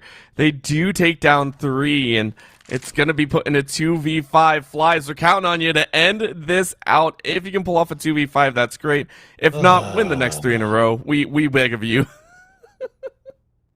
Jeez. I remember Orbital. I remember a time before this overtime. There was a time the world was young, when Kana wasn't sneaking through and finishing off rounds, when the Flies were happy. I remember happiness, Orbital, but it was so very long ago. Well, you know what? That the happiness will someday get to us, either through the end of this game or the server just powering down on us. We're done. My No, the gosh. server So- just said we're done. Oh, right. Oh, well, that's good news. So, I mean, I feel like once we get beyond overtime 5, I feel like a coin flip is the only just way to end this series out. So I'm getting that ready now. My custom ginormous coin, which I'll bring onto camera, and then we can, sort things out properly. Oh, 100%. Do we have the official do we have the official captains step up and do it as well? Right? Everyone's on camera. Everyone's here to spectate it. I presume they could be on camera from wherever they are, so if it makes it feel a bit more official.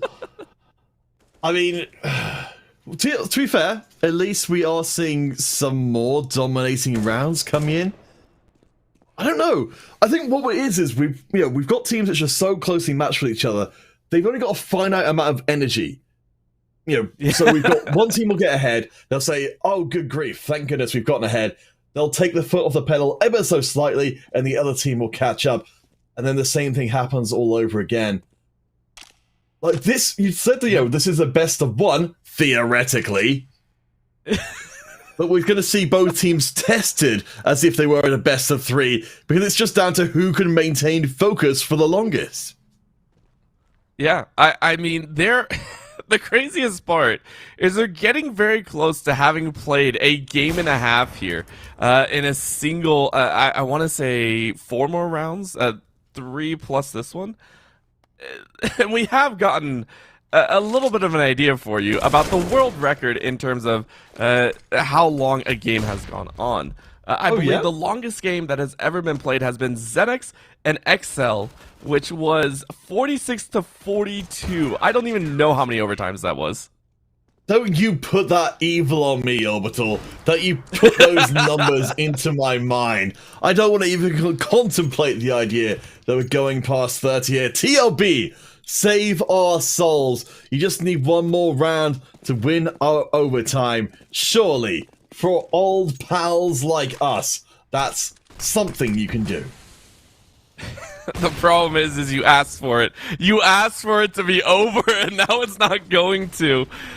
With these nades going out, though, it looks like mid's going to be the question, so we'll see. We'll try and maintain a bit of an edge here. That nade did not catch any of Fly's members, though, TLB. That's going to be a little bit difficult to play with here. TLB, no casualties so far. I'm definitely on the TLB hype train here, as much as I can be in low sub, getting nailed out early on for the Flyers trying to maintain mid control. Good connector damage. Lex Q on the site. 3 defending the A, but that seems to be where the Flyers have their eyes for now. Taking a look here, this kind of spray in. It's going to be a little bit difficult again. 50 seconds left, or about 55, and Counter gets one. This could get another. This could be it. We could be... Is this going to be the end, Counterfeit? Oscu, deliver us from this purgatory. Flies down to a single member, and we're done.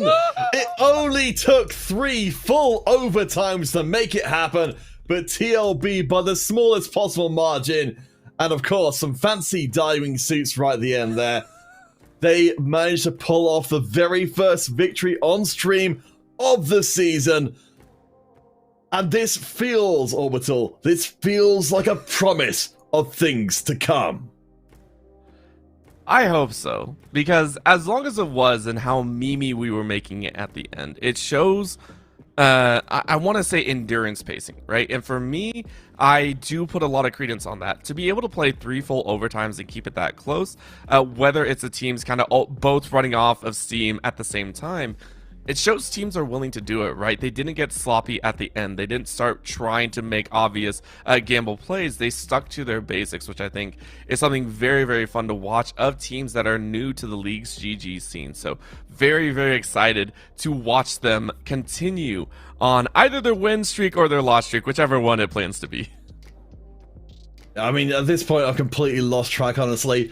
But I'm glad that we've made it through. So, as we said, we were planning on having our next game coming up pretty much now. So, Orbital, where do we go from here? I know we had the idea of maybe having one of the players in for an interview. Maybe we delay to the hour for the next game?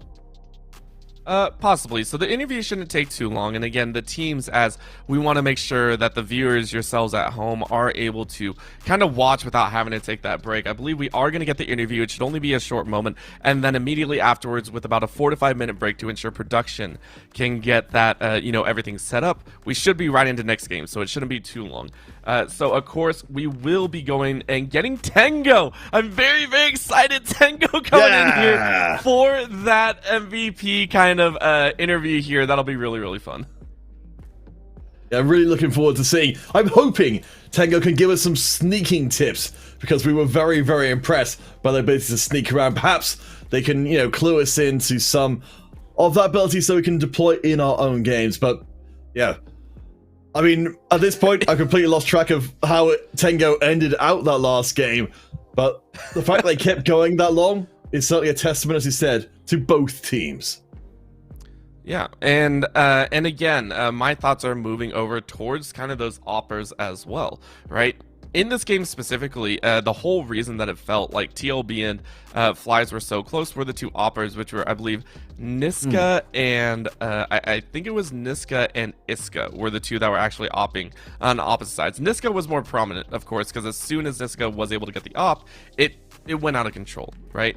However, the rest of the team on that on the side of TLB were cruising through as well. Whenever Niska wasn't able to get some of those kills, the sneaky picks, those angles, those holds were phenomenal. And Tengo was one of those members. I think at the beginning of overtime, he actually punched out a full 5-man ace, ran the gauntlet right there, and so that was very, very fun. So hopefully we get him in here shortly and get that underway. So that'll be really, really fun. Again, fantastic plays all around.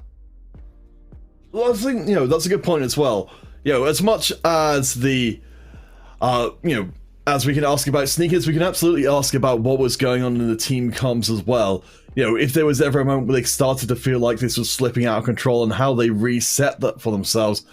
Because these are the kind of things which will be hugely important to people who are starting out their own CSGO teams, to see teams this mentally resilient and say, that's something we want for our team as well. Yeah, and that's built over time. It's very, very hard to build that in a team environment. What you can build usually, I would say, is team coordination. The general macro plays that you can make. That's what you get in teams. But endurance comes from, I almost want to say, an either love or hate relationship with the game, right? It's either you love it so much that you want to play it every single day. You want to play 6-7 games or as many as you want to do, or you hate it so much because you want to win, you want to get those games, and you want to try and get better, or you're on a losing streak or whatever, and you just keep playing the game. It's a love-hate, right? You pick one, you run with it, and I'm excited to kind of see which one it is. So we are trying to get Tengo in shortly. Hopefully he gets to be able to be plugged in. But like you said, the endurance, it's not something that you can really force someone to practice. It comes with wanting to be able to play more games, and that will come especially important in the playoffs, where from there I believe it changes automatically to a best of 3 into those playoffs, and that's where you get those extended games. You get that potential for upwards of 90 rounds, right? If you're maxing out a majority share of those initial games, 90 rounds total that you have to play back to back to back at a high stress level. Players have to be able to endure these high tension situations and still be able to function for the next game. Yeah, I mean, that will definitely be a question to just ask there. It's always an interesting thing to kind of put forward to somebody, of asking them, as obvious as the question it is, but it oftentimes doesn't get asked of, why do you play? Everyone has the different options of how they can spend their time, how they can, as I said, they put the practice in, they put the reps in. There's so many things in all across the world you could be doing at any given time. And it's always interesting to hear the different approaches, the different reasons why people would commit that much of their life across to become so skillful at one specific thing.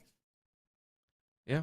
It's it's one of the fun things, and I always have that option. I tried it. I think I got up to I forgot what it was. It was global. I think it was global something, and I'm very, very dumb because I remember it by the pictures, because that's all I know. I know the little pictures that they had, right? The insignias, because I love the insignias, right?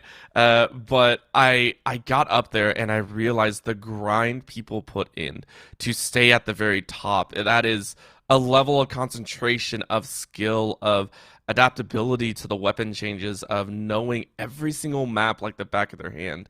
The amount of intense effort that these players put in is always noted whenever they play these games.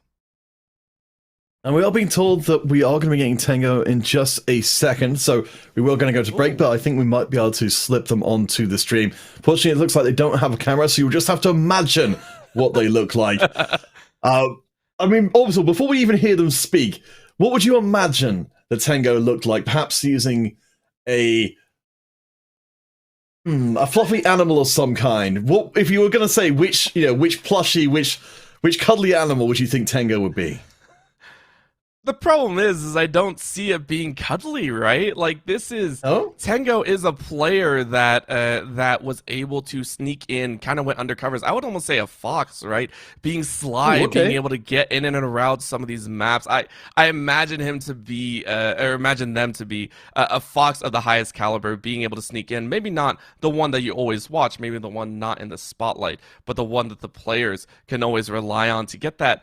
To get behind enemy lines and cause that chaos that we so know and love. Yeah, I'm also curious.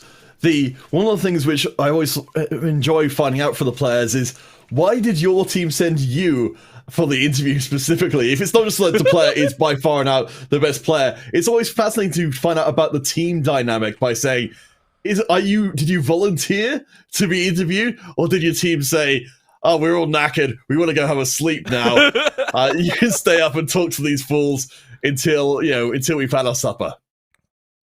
Yeah, that's that is really the option. I have personally done that. I said I didn't want to do an interview or anything like that, and you're just like, all right, everyone draw straws, right? All right, you get the short end of the stick. The other one is they are sometimes just more eloquent, and from what I'm told right now, I do believe he's in this call right now, so hopefully we can hear Tango talking. So Tango, I'm going to give you a quick second. Tango, can you possibly hear us right now? Yeah, I can hear you. Hey, hello. Hello. So first question, of course, to you, Tango. How you feeling after that win? A 3 overtime win. Pretty nice. All right. Yeah, it was a very, very good win. Again, your team. It was a battle back and forth, right? It always felt like both your teams, especially new to the scene, seem to have some strength behind them. Are you a roster that has played together for quite some time, or is this kind of a brand new team that you put together here for Leagues GG? We have played Face It together for a long time now, almost a year. Oh wow, So that's we know awesome, each other. and yeah, that's awesome to hear. Again, you guys put up such a grand show here, and I think everyone had a time to shine. For you specifically, though, I have to ask. You were the one that was always kind of sent on the reconnaissance mission, this get behind the enemy team. Is that something that your team has practiced specifically? Or is that something that you just kind of called on the spot, said, hey, this is what we got to do to win? You know, they gave me the job to lurk, so I did it. All right. Well, there you go. Final question for you, of course. I understand that you're probably pretty tired after that match. Looking forward, do you feel like you guys, especially after facing off against Flies, do you feel like this is something that's going to test your limits, or do you feel like, you might have an easy time next time, or, feel like you have kind of the upper hand looking at the rest of the teams here in the Finnish league? Yeah, I think it will be pretty easy win for us in this tournament. Wow. All right. I like it. Tango, thank you so much for the interview. Again, we appreciate your time coming up here on the broadcast desk. And once again, congratulations to you and the rest of your teammates for that win. Counterfeit, though, I think we might be going to a very quick break. Yes, I believe so. We're setting up for Tika Academy versus Blue Whites for our final on-stream game tonight. As we said, they originally were going to come out a little bit earlier. I think they still will do so. But this will be Blue Whites returning as our finalists from last season. No, sorry, I do apologize. They made it through to the playoffs last season, but got knocked out in the first round by eventual finalist Arjo Esports. For Tika Academy, they're coming up from the second division, where they made it to playoffs. Sorry, and they were the ones to make it to their finals, so they eventually lost out there. So we've got some of the old guard, some of the new guard up against each other. We've had two new teams, now a marriage of new and old for our final game this evening. You don't want to miss it? We'll be back right after the break. Don't need a prize. Leave out the fact that I am up against 1,000 guys. My intuition efficient, cause I can use my mind. Don't try to tell me how it's done. You haven't done your time. If you never fall, you don't change at all. Cry out now. Have you given up? I will never stop, yeah.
with the thoughts in your mind.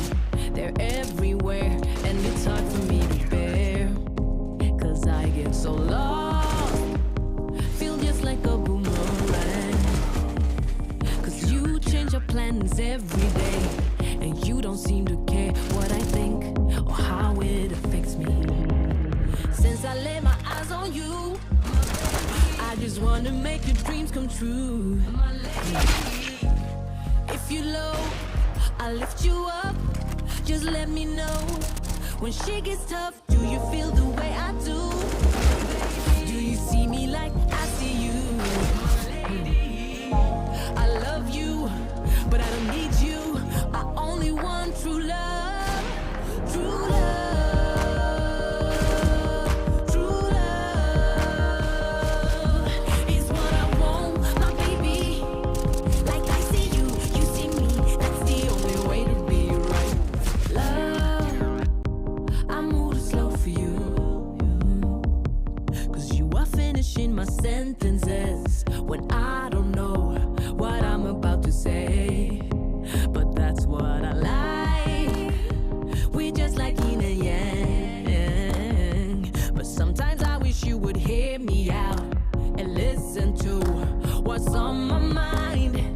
Yeah, yeah. Since I laid my eyes on you, my baby, I just wanna make your dreams come true, my lady.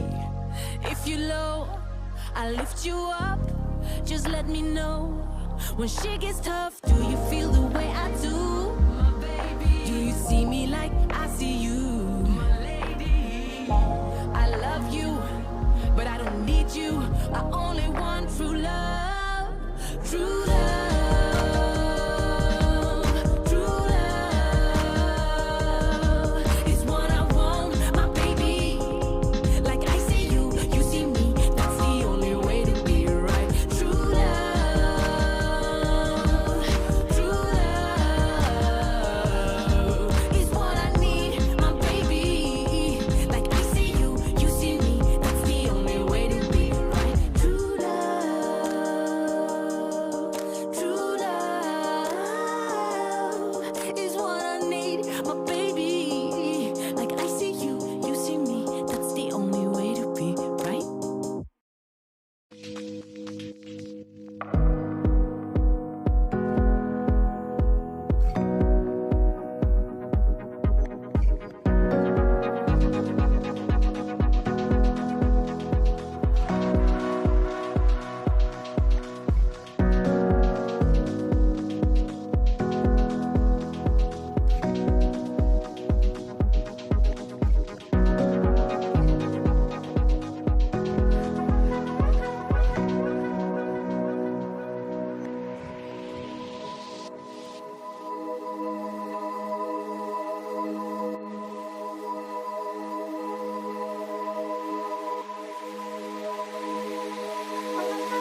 Right, let's All get right, I things guess we're live. underway. Let's do this. Absolutely. So, we are coming in a little late to our second game of the day, TK Academy versus Blue White. TK Academy getting barely a win. Oh no, Orbital, are we gonna see another very close match? Let's hope not. Let's hope not. Because that was a barn burner of a match, and as much as I enjoy it, right? I enjoy quick games as well. I enjoy watching teams be very, very good at what they do, and that's something that I want to see out of these teams as well in the early stages. So if we do get to see another close match, I'll be very excited. At the same time, if we get to see good gameplay, you know, very clean overall, where it feels like a team just is going to play that much better, I'll take that as well. So, from what we missed from the first round, TK Academy's Razors B got 3 kills in. A fun name, but what is an equally fun name over on the Blue-White side is their 2K member, Cucumber. I love the fact that someone's just like, I don't really have that much else to type. Cucumber works. That one's not taken, right? I mean, you know, sometimes names are there to strike fear, other times they're there to make the other team hungry. Yep. That or laugh. It's one of those three. I feel it's like the trifecta of names, right? But we are going to get underway. A couple shots go out, and seems like TK Academy are feeling pretty good here into the second round. Yeah, as we said before, Blue Whites were a playoff team before, so it's very impressive for an Academy squad coming up from the second division to be able to come out of the gate swinging quite this hard. Blue Whites have still got the fight in, and they still got the equipment advantage right now. As the bomb is ticking away, LQ backing off for now. It will be an SMG fight, brawling at close range. LQ somehow gets the kill. Villays, last one standing. Still got the M4. But the defuse is good. Does Villays go for the door? No. Instead, they just stare, knowing that only death lies beyond. They just stare menacingly at a door that will never fire back. And again, hanging on to weapons is That's not the kind bad of fight at that I would point. have picked. Somehow I think the door would still win against me if I tried that. Just somehow the door would win. I'm just that bad. I mean, but again, oftentimes TK it ends up Academy. being a draw in a staring contest when you get into a door versus you. But for TK Academy, that absolutely, that's they've not been drawing so far. I know the jokes are just gonna get better or worse depending on your point of view as we go through. Of course, thank you Orbital for not throwing me off the broadcast so far. I will do my best to get there by the end. I wouldn't want to at all. This has been a phenomenal time, and the teams have made it even better, right? And I think that speaks volumes to the Finnish league here. And once again, even though Blue Whites, again, were a playoff team before, something that you have to think about, I think, is, you know, there have been some roster swaps, so that is something that they do have to kind of play with, have to get used to. Same with TK Academy, so very, very fun to kind of watch here as Blue Whites feel a bit more confident with weapons in hand. Absolutely, and it should allow them to get back into this game. They've managed to cut down most of the TK Academy with 4 remaining. We've still got the AKs and M4s on Blue White side, so they're very well equipped for the next round if they make it out here. Tab doing a little bit of interior redecorating. But the round is pretty much over. Nexo getting taken out on the way out. Bayeri almost down as well. TK Academy, they've not got much in the bank, but they will salvage the M4. Scratch that. Yeah. And that loss at the very end actually hurts a lot more than you would expect, right? Because again, if you lose on that end, if you carry a weapon over, and the round ends, of course, many understand that you end up getting a lowered value in return, right? Losing the gun afterwards hurts so much more, and that will actually lay into, I do believe, TK Academy just a bit more. You can see their econ is kind of in shreds here. So Blue Whites feeling very, very good about this upcoming round to be able to tie it up 2-2. TK with only the scout to try and defend themselves with means that it's absolutely very likely to see the Blue Whites coming back in here. As it occurs to me, Orbital, maybe Cucumber chose that name to represent the fact that they are as cool as a cucumber. Is it just an elaborate way of... way more than I probably wanted to today.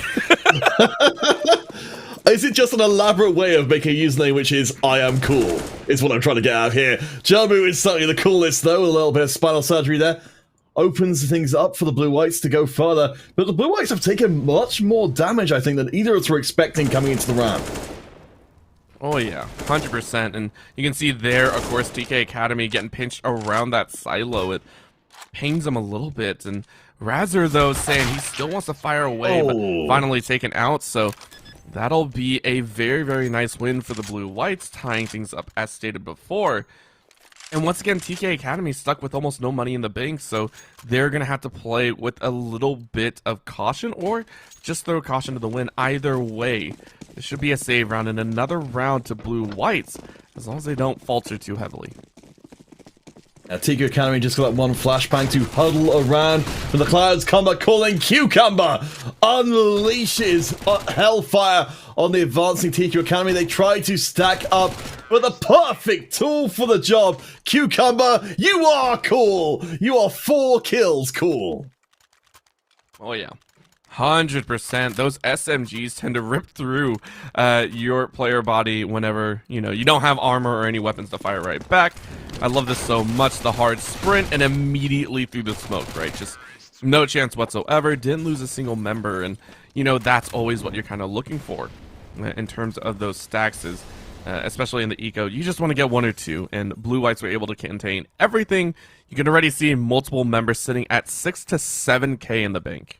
I mean, that's what happens when you've got that much success with SMGs. Summers, though, gonna subtract tabs from the equation. TK Academy, they have bought up again, so they're not at the disadvantage they were before. Something of a bonus round as Summers gets a second one through. I think you said this in the previous time round, is get some decent weaponry in the hands, and suddenly it's a different team. TK don't maintain all the way to the end, searching, I think, for the AWP to salvage from the last of the round. Won't quite get it, but they will. No, I take it back. It looks like they got it just at the last second. Yeah. Next, though, able to swap that one up. Summers goes, thank you very much. And is now going to run Rampage again. This now means that the outside areas are kind of cut off, right? So that is something that Blue Whites do have to keep in touch.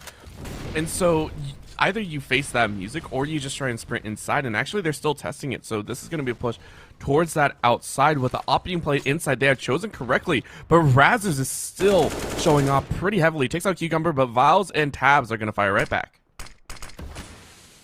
Yeah, that outside control, which could have been so important for TK Academy, has fallen to pieces. Summers is still there, though, and Nexo might be creeping out. Jamu is dropped, and so the Blue Whites' only hope is to make it down to B, where LQ is waiting. And this could be super interesting. Again, the walkthrough by TK has been one person at a time. And that's very, very dangerous, right? You never want to be caught unawares, considering that both Blue Whites are there, but that glass breaking is giving so much information over. Yeah, that's a very dangerous move for the Blue Whites. TK Academy is exactly as you said. They're bringing their strength down to the site. LQ sees the first target.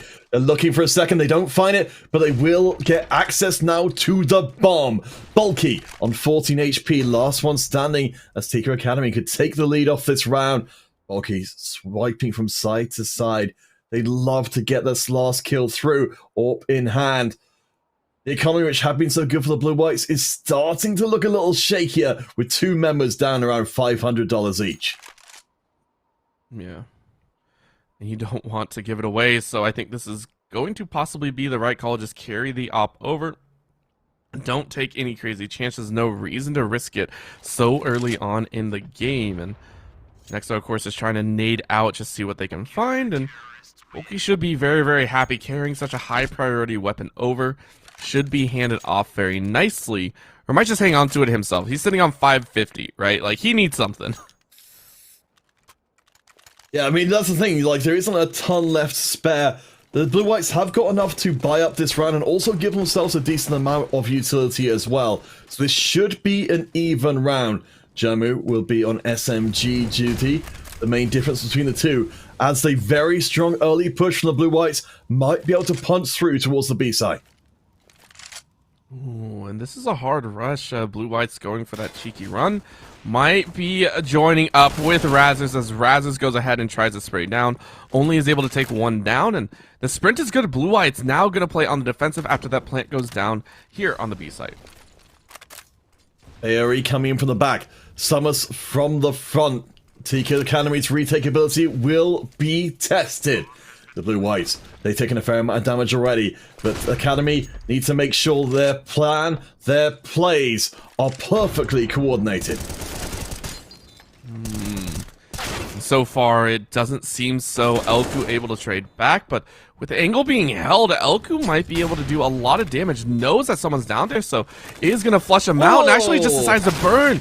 Viles decided against moving out. Tabs, though, ready to fire back now in a 1v1 scenario. Summers takes the shot and hits it. That was a bloody exchange indeed, but Elku locking down the 3k was enough to get the job done there. Really nicely played. TK Academy, they've got a lot of work to do to establish themselves here in the scene, but these early rounds look extremely promising for the future weeks to come. Oh, very, very much so, right? And I don't know what it is. I understand my eyes are always drawn to the Oppers, but so far they have impressed me quite a bit. As well as these Chargers, Viles with the deke out just sprints it.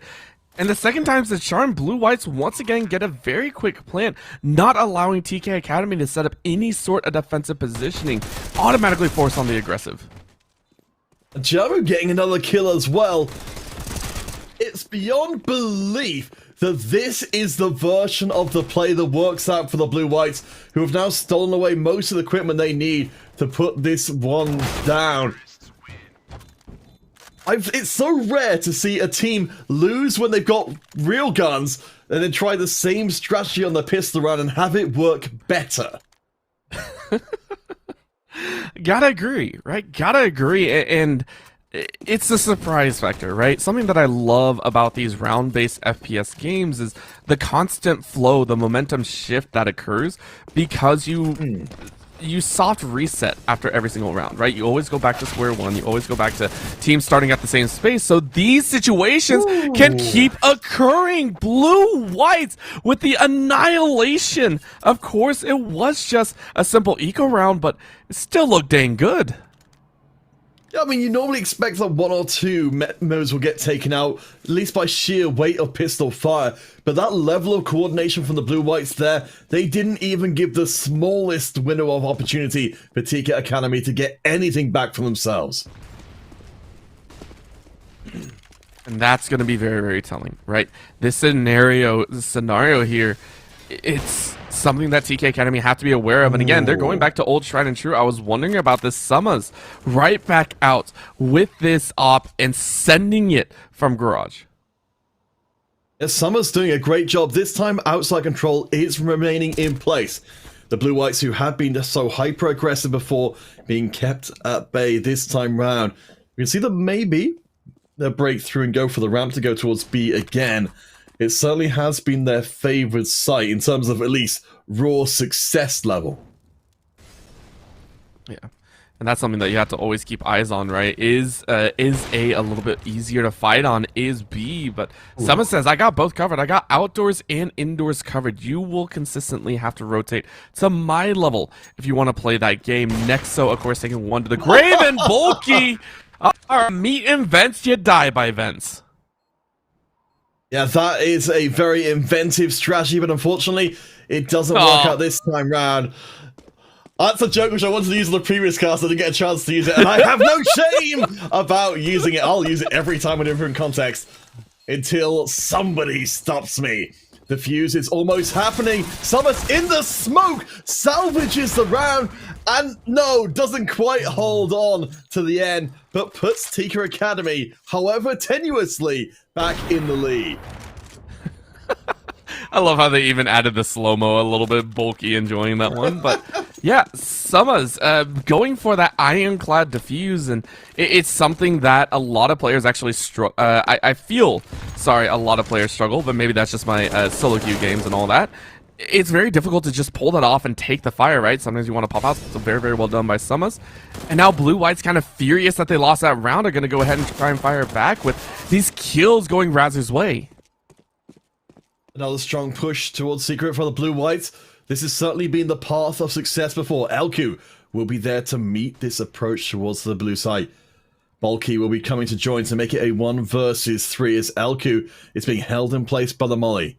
It looks like TK Academy are not quite trusting this will be the final play. They're not moving their resources down quite yet. LQ is now gone. The Blue-Whites have every opportunity to draw even again.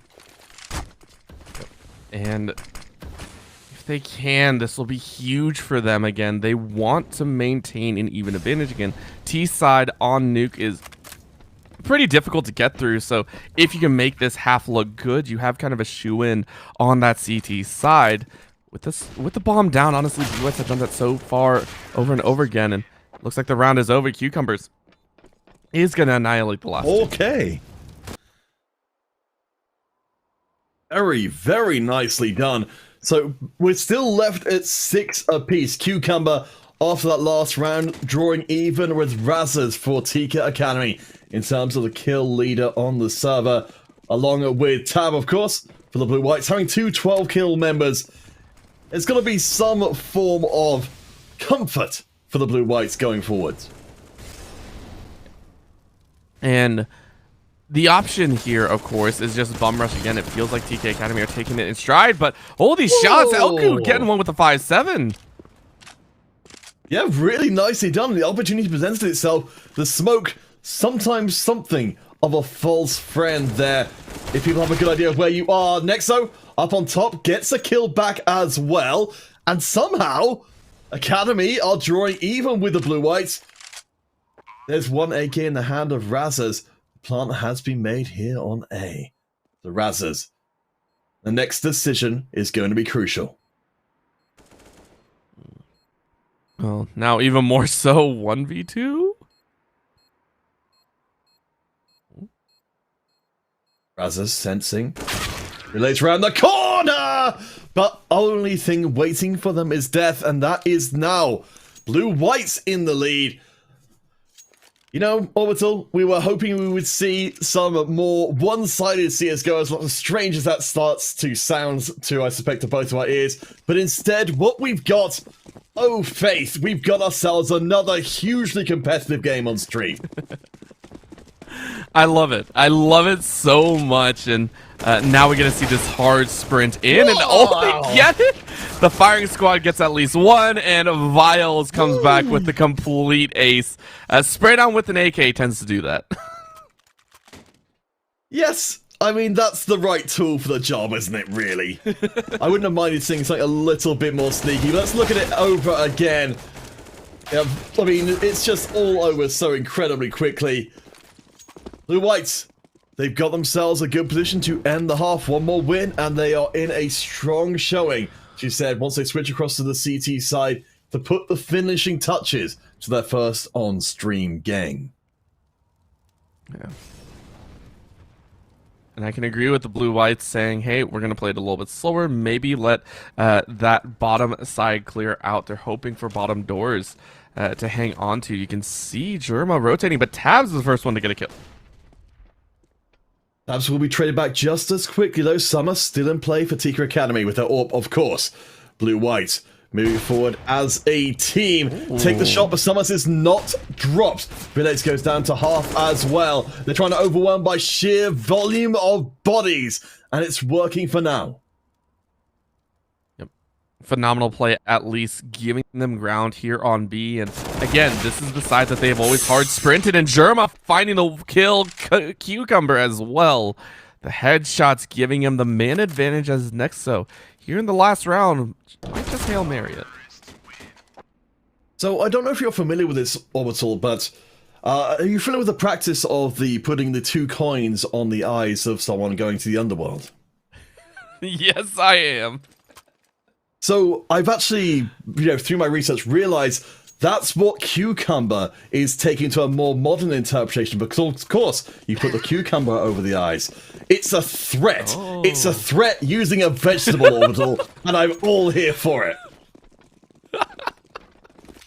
I can see it. He's done it to 16 people so far. You know, a few people 16 times, because he has done a phenomenal job. And I mean, now we get TK Academy. They're the ones going to be sprinting down towards the B site, trying their best Blue-White's impression, with a single member actually sprinting back. And you know, it's going to be a little bit of a difficult time as Viles finds Nexo. Yeah, not bad at all. Certainly the way which you want to start out the half if you're going to provide yourself with a level of domination. Oh my gosh. Well, call the press. The Blue-Whites are here to play. And this is what I was really curious about, right? So I believe it is a CT-sided map here on Nuke, and that's why I was kind of curious if Blue-Whites were able to come out with a solid T-side attack.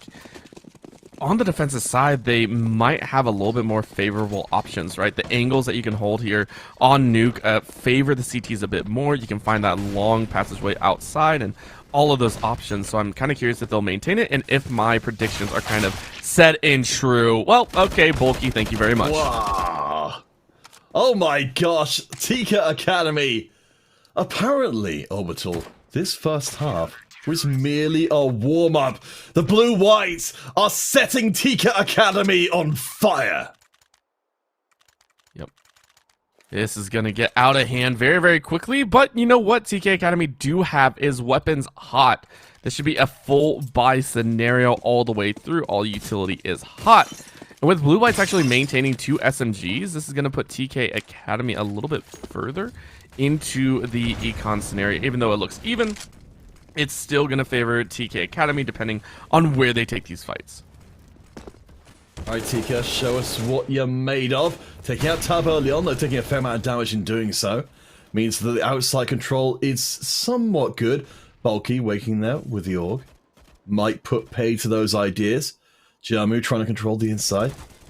Will be sneaky beaking their way around. Cucumber comes in, gets 2 before they are dropped. Nico, Nexo coming in, spots that heaven is the most likely approach. Jamu will be entering the fray in just a second. This is much closer of a round. Oh, Germa found the kill though on Summers. That was a fantastic time to clip that bomb down. The bomb plant has not happened. And now it's going to be a very quiet attempt. Do you go for B or do you try and route back through vents? So many options available, but only one leads to victory. And I can certainly understand why Nexo might want to exit there. In fact, you know, given how strong that entry was there from Jamu, I think they may have become Jamu-phobic. How long did it take you to come up with that one? Please tell me. About 5 seconds, my brain just works that way. But I love it so much. Oh my gosh. Honestly, folks, all that I ever required was an appreciative audience as opposed to people who would shout at me and throw stones. I honestly feel like I come home. Oh, you know, there's still time. Don't worry. Give it a few more weeks. Oh, man. Blue-Whites, of course, clearing out this... Yeah. I mean, oh my god. Blue-White... so to confirm what you were saying before, Nuke is the most CT-sided map with the exception of Ancient. So absolutely, you're completely correct here. The Blue-Whites, I think, giving a great demonstration of why that is the case as Razaz sadly looks on at the remains of their team here in Vents. They can see the bomb, but they can't see a way out. Cucumber comes. 2 more coins for the Ferryman. At this point, the ferryman is making money, getting paid all over the place with this, because, I mean, Blue-Whites are holding it up very, very well. You can see the ADR currently for both squads, and a shift on Cucumber, right? The very real reason, but Tabs on the back end has also put up quite a few numbers. Same with Viles, right? The majority share of them maintaining well above that 90 ADR. gives them huge credence in terms of who do you have to be worried about when you hear someone firing there. It's always so scary. Germa is down, though, as Nexa also takes a large chunk out of Bulky. This is looking a little bit more even. TK Academy, they know they've only got a few more chances left here. Biori is gone. Sumas. Razers with the biggest ADR is out of there. Now Sumas needs to try and find a way back through. 1 versus 4. Bulky is low. Villains is low as well. As is Tab. It's not completely out of the question, but Blue Whites are so close to running this one in without even giving anything more across at all. Tab is gone. Summers, do you believe, Orbital? Do you believe in Tika miracles? I do a bit, but now being spotted out, I mean, that miracle has to come as a surprise. It's a big surprise! Summers, all they needed was all the belief. They are charging right onto the B side, making that plan. But Bulky is coming, and Bulky stomps all over your dreams. Oh, that's so mean. That's so mean, Bulky. Summers was there. Summers had it. You couldn't let them have their moment of glory. Bulky said, not today. We are putting that one into the ground. But these sprays, these close range battles were phenomenal to watch. And then this right here. The flash didn't even go off properly. You can see that right there, right? The flash didn't work. And Summers still picked it up. A phenomenal play by Summers. Just, it didn't pan out as well as you would have hoped. Oh my gosh. I mean, yeah, that spray transfer was just beyond belief. I hope the Summers, comes out of that round with the feeling that they did. They performed so far above expectations, but what lies in front of the Academy is a mountain to climb. 14-6 as a timeout comes in. Academy, I don't even know where you would begin here to try and force that journey through. Yeah. And it's hard, right? With the tech timeout, you have a little bit more time to talk to your teammates and see what you want to do. But at this point, right, it just feels like an outclassing by Blue Whites. And I do believe you mentioned at the beginning, right? Blue Whites returning, they were in the playoff run, but TK Academy, I believe, were Division 2. Hopefully I didn't get that mixed up, but if so, this is also showing kind of growing pains for TK Academy, so taking this loss in stride, right? Again, it is just the first game in the season. You have plenty more to try and win. TK Academy had plenty of time to grow and use this as a learning experience to kind of give themselves a boost up for future matches. Absolutely, and I imagine TK Academy in particular will be watching this broadcast back. So in which case, hello! Nice to see you. Good job, y'all. Unfortunately, as you said, Blue Whites, they've been here before. TK Academy are absolutely, they were part of a small pond before. Now this is the big time for them. And honestly, if they could come out of the gate swinging and take down the Blue Whites, I would be astonished. But I think you're completely right. It's something that needs to be earned across games, across seasons, to be able to compete at that kind of level. And now taking a look, you can see TK Academy maybe realizing that these rushes have not worked for them as of late, so they're taking it a little bit slower, but that mow down between Blue Whites is phenomenal. Okay, it's up there in heaven. The plant is going to be good. I retract my former statement. The Blue Whites up to 15. TK Academy going to be pretty ticked off right now, but I don't know if there's anything they can do. I don't know if we see another timeout coming through here, or if TK Academy just want this one to be over. It seems an impossible dream. They're coming in firing. They want to go out in a blaze of glory, and the Blue Whites, I'm sure, are more than willing to accommodate them. Oh, yeah, and these... I mean, TK Academy, thankfully in this last round, you have weapons hot. You can see it there. Maybe shaving off a little bit of the armor. But they have weapons, and that's all they can hope for. They did try inside first. Nexo this time, though, was able to find one, which is very, very good for themselves. And, of course, taking a look at the rest, what more can they find? Maybe if they find one more pick, they'll be able to take this round home and inch closer to double-digit wins. Okay, getting the opener. It's certainly not the way which the Academy wanted to start here, but it's even. So while there's life, there's hope.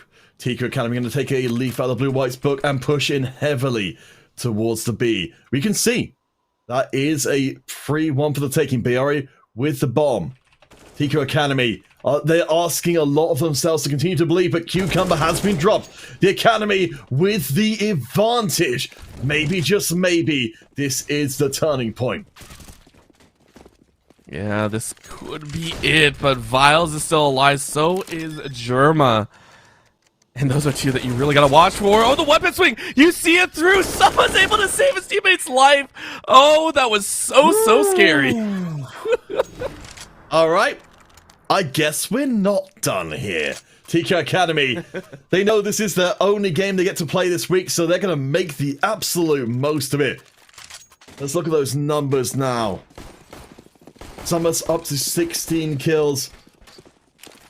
Billet's Cucumber in the 20s. It's still an overwhelming advantage. Look at that utility for the Blue Whites. They're not holding anything back. Yep. They have plenty of rounds to lose as well. Even if they lose here, they'll be able to bounce back, and I think about 2 after. So plenty to try, but you really don't want to give TK Academy that opportunity, right? You want to close it out here. And with this closing out over here on the quiet side of the T spawn, it looks like TK Academy are content with just kind of waiting things out. Again, a minute 15 left. Gives them plenty of opportunity, and it's a rotate out. You can see the nade stack actually going out. This is going to be so dangerous for Tabs. Yuri getting the first kill in. We'll see. We shall see. Down in the corridors, Cucumber challenges the Advancing Academy. Gets one before they drop. Here's another. Summer's desperately looking for that last shot. Blue White's in the advantage. So close to a win. Yeah, this is, again, inching ever so. Summer's maybe taking things a little bit too slow, as you only have 25 seconds left. And I mean, if you lose this one, you lose the entire game. So you got to make a play somewhere. You got to try and get that bomb down.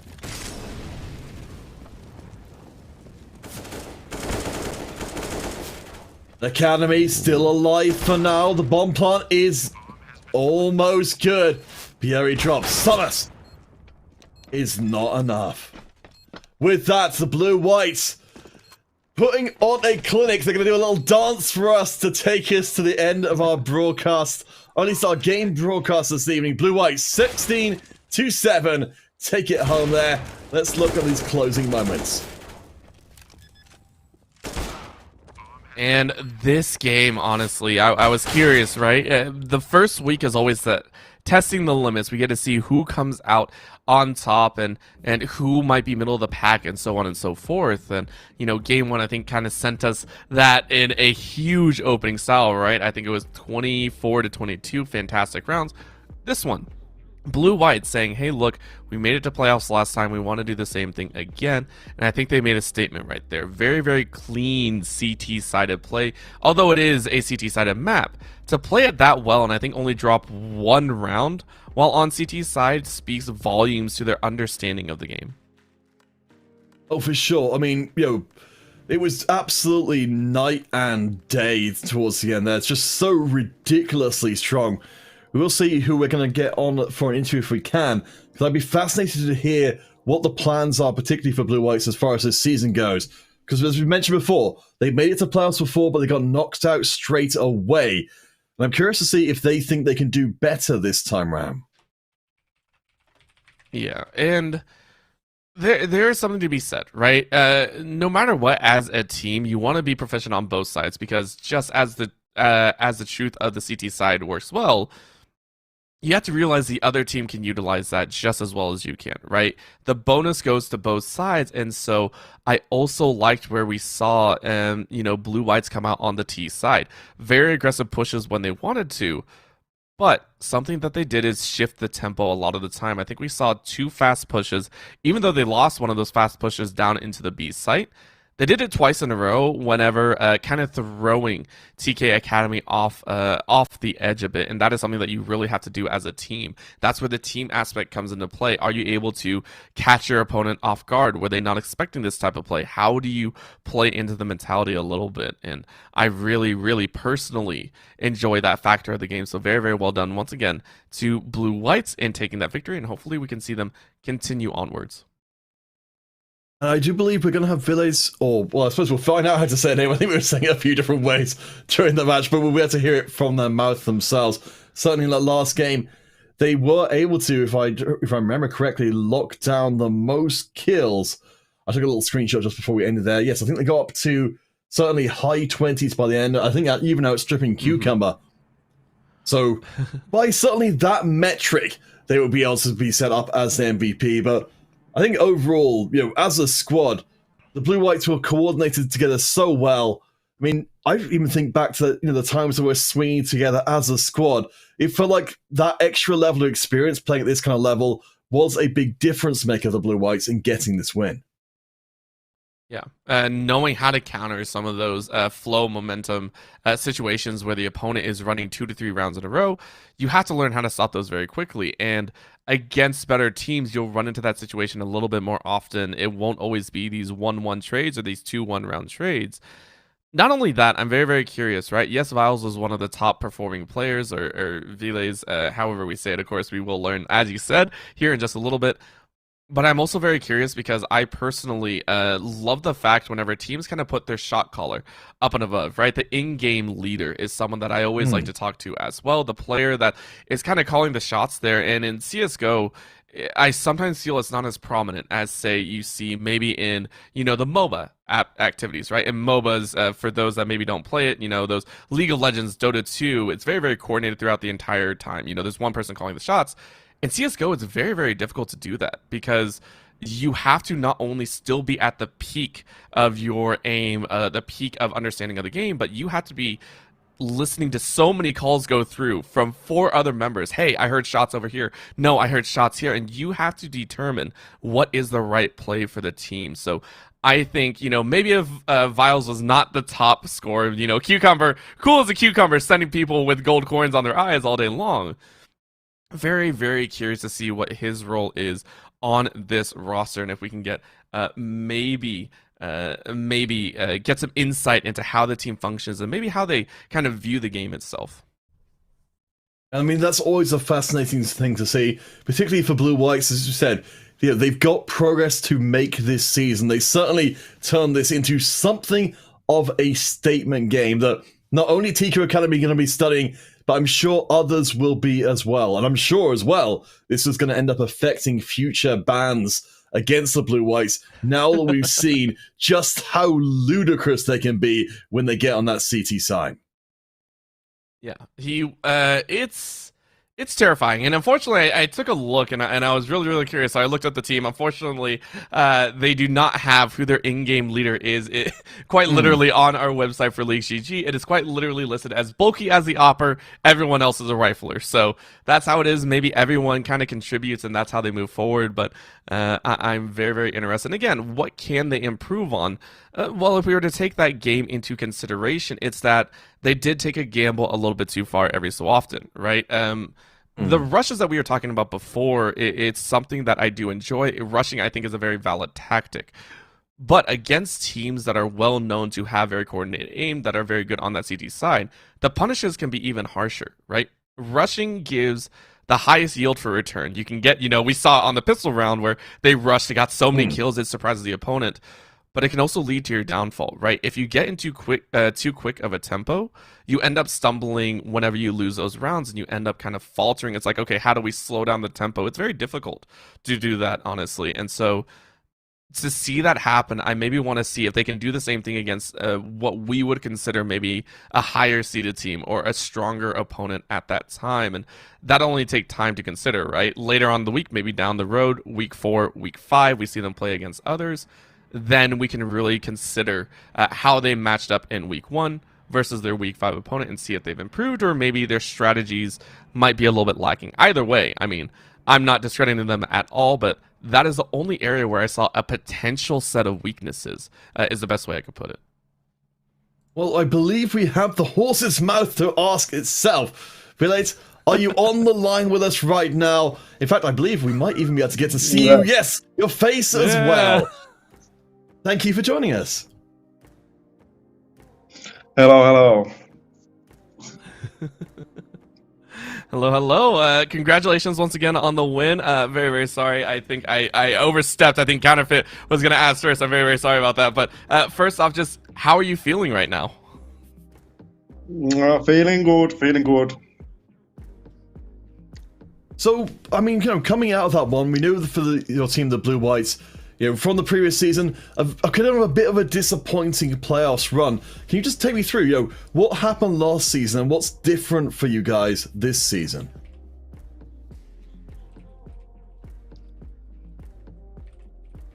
Oh, sorry, can you hear me? We have 3 new players, but we have this diesel motor going on.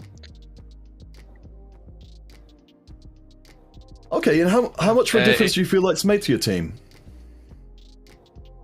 Having such a big roster change. It's basically a new team here.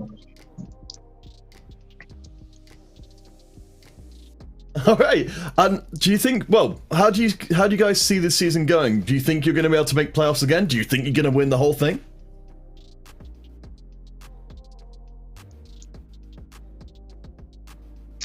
Maybe, not sure. We'll see. All right. I have one last question for you here. Talking about Cucumber, we were making some jokes on air about him. I mean, he seemed to put up fantastic numbers, but you as well. I have to ask, between everyone here, though, who is the shot caller? Who was the one making those calls? Because you guys had some exceptional plays to work with.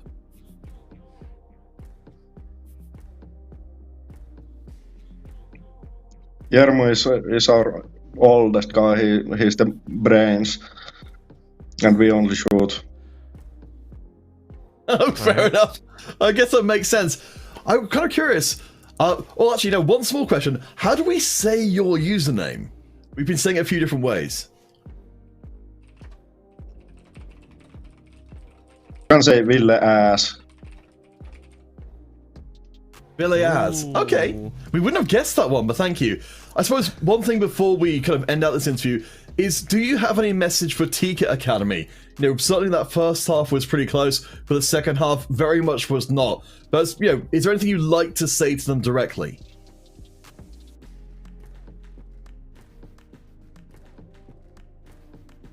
Thank you for game and see you next time. All right, short and sweet. Very nice. Yes, thank you. Alright, no. Oh gosh, I'm gonna get it wrong again. Villia? Oh gosh, I'll have to go back and look at the recordings now. Thank you so much for joining us.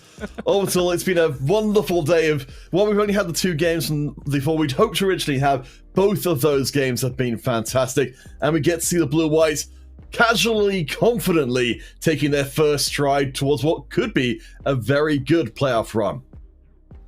Yeah, it was so much fun to watch, and again, week 1 is always up in the air. Whoever wins sometimes feels like it's a coin toss, right? It's the first time meeting an opponent.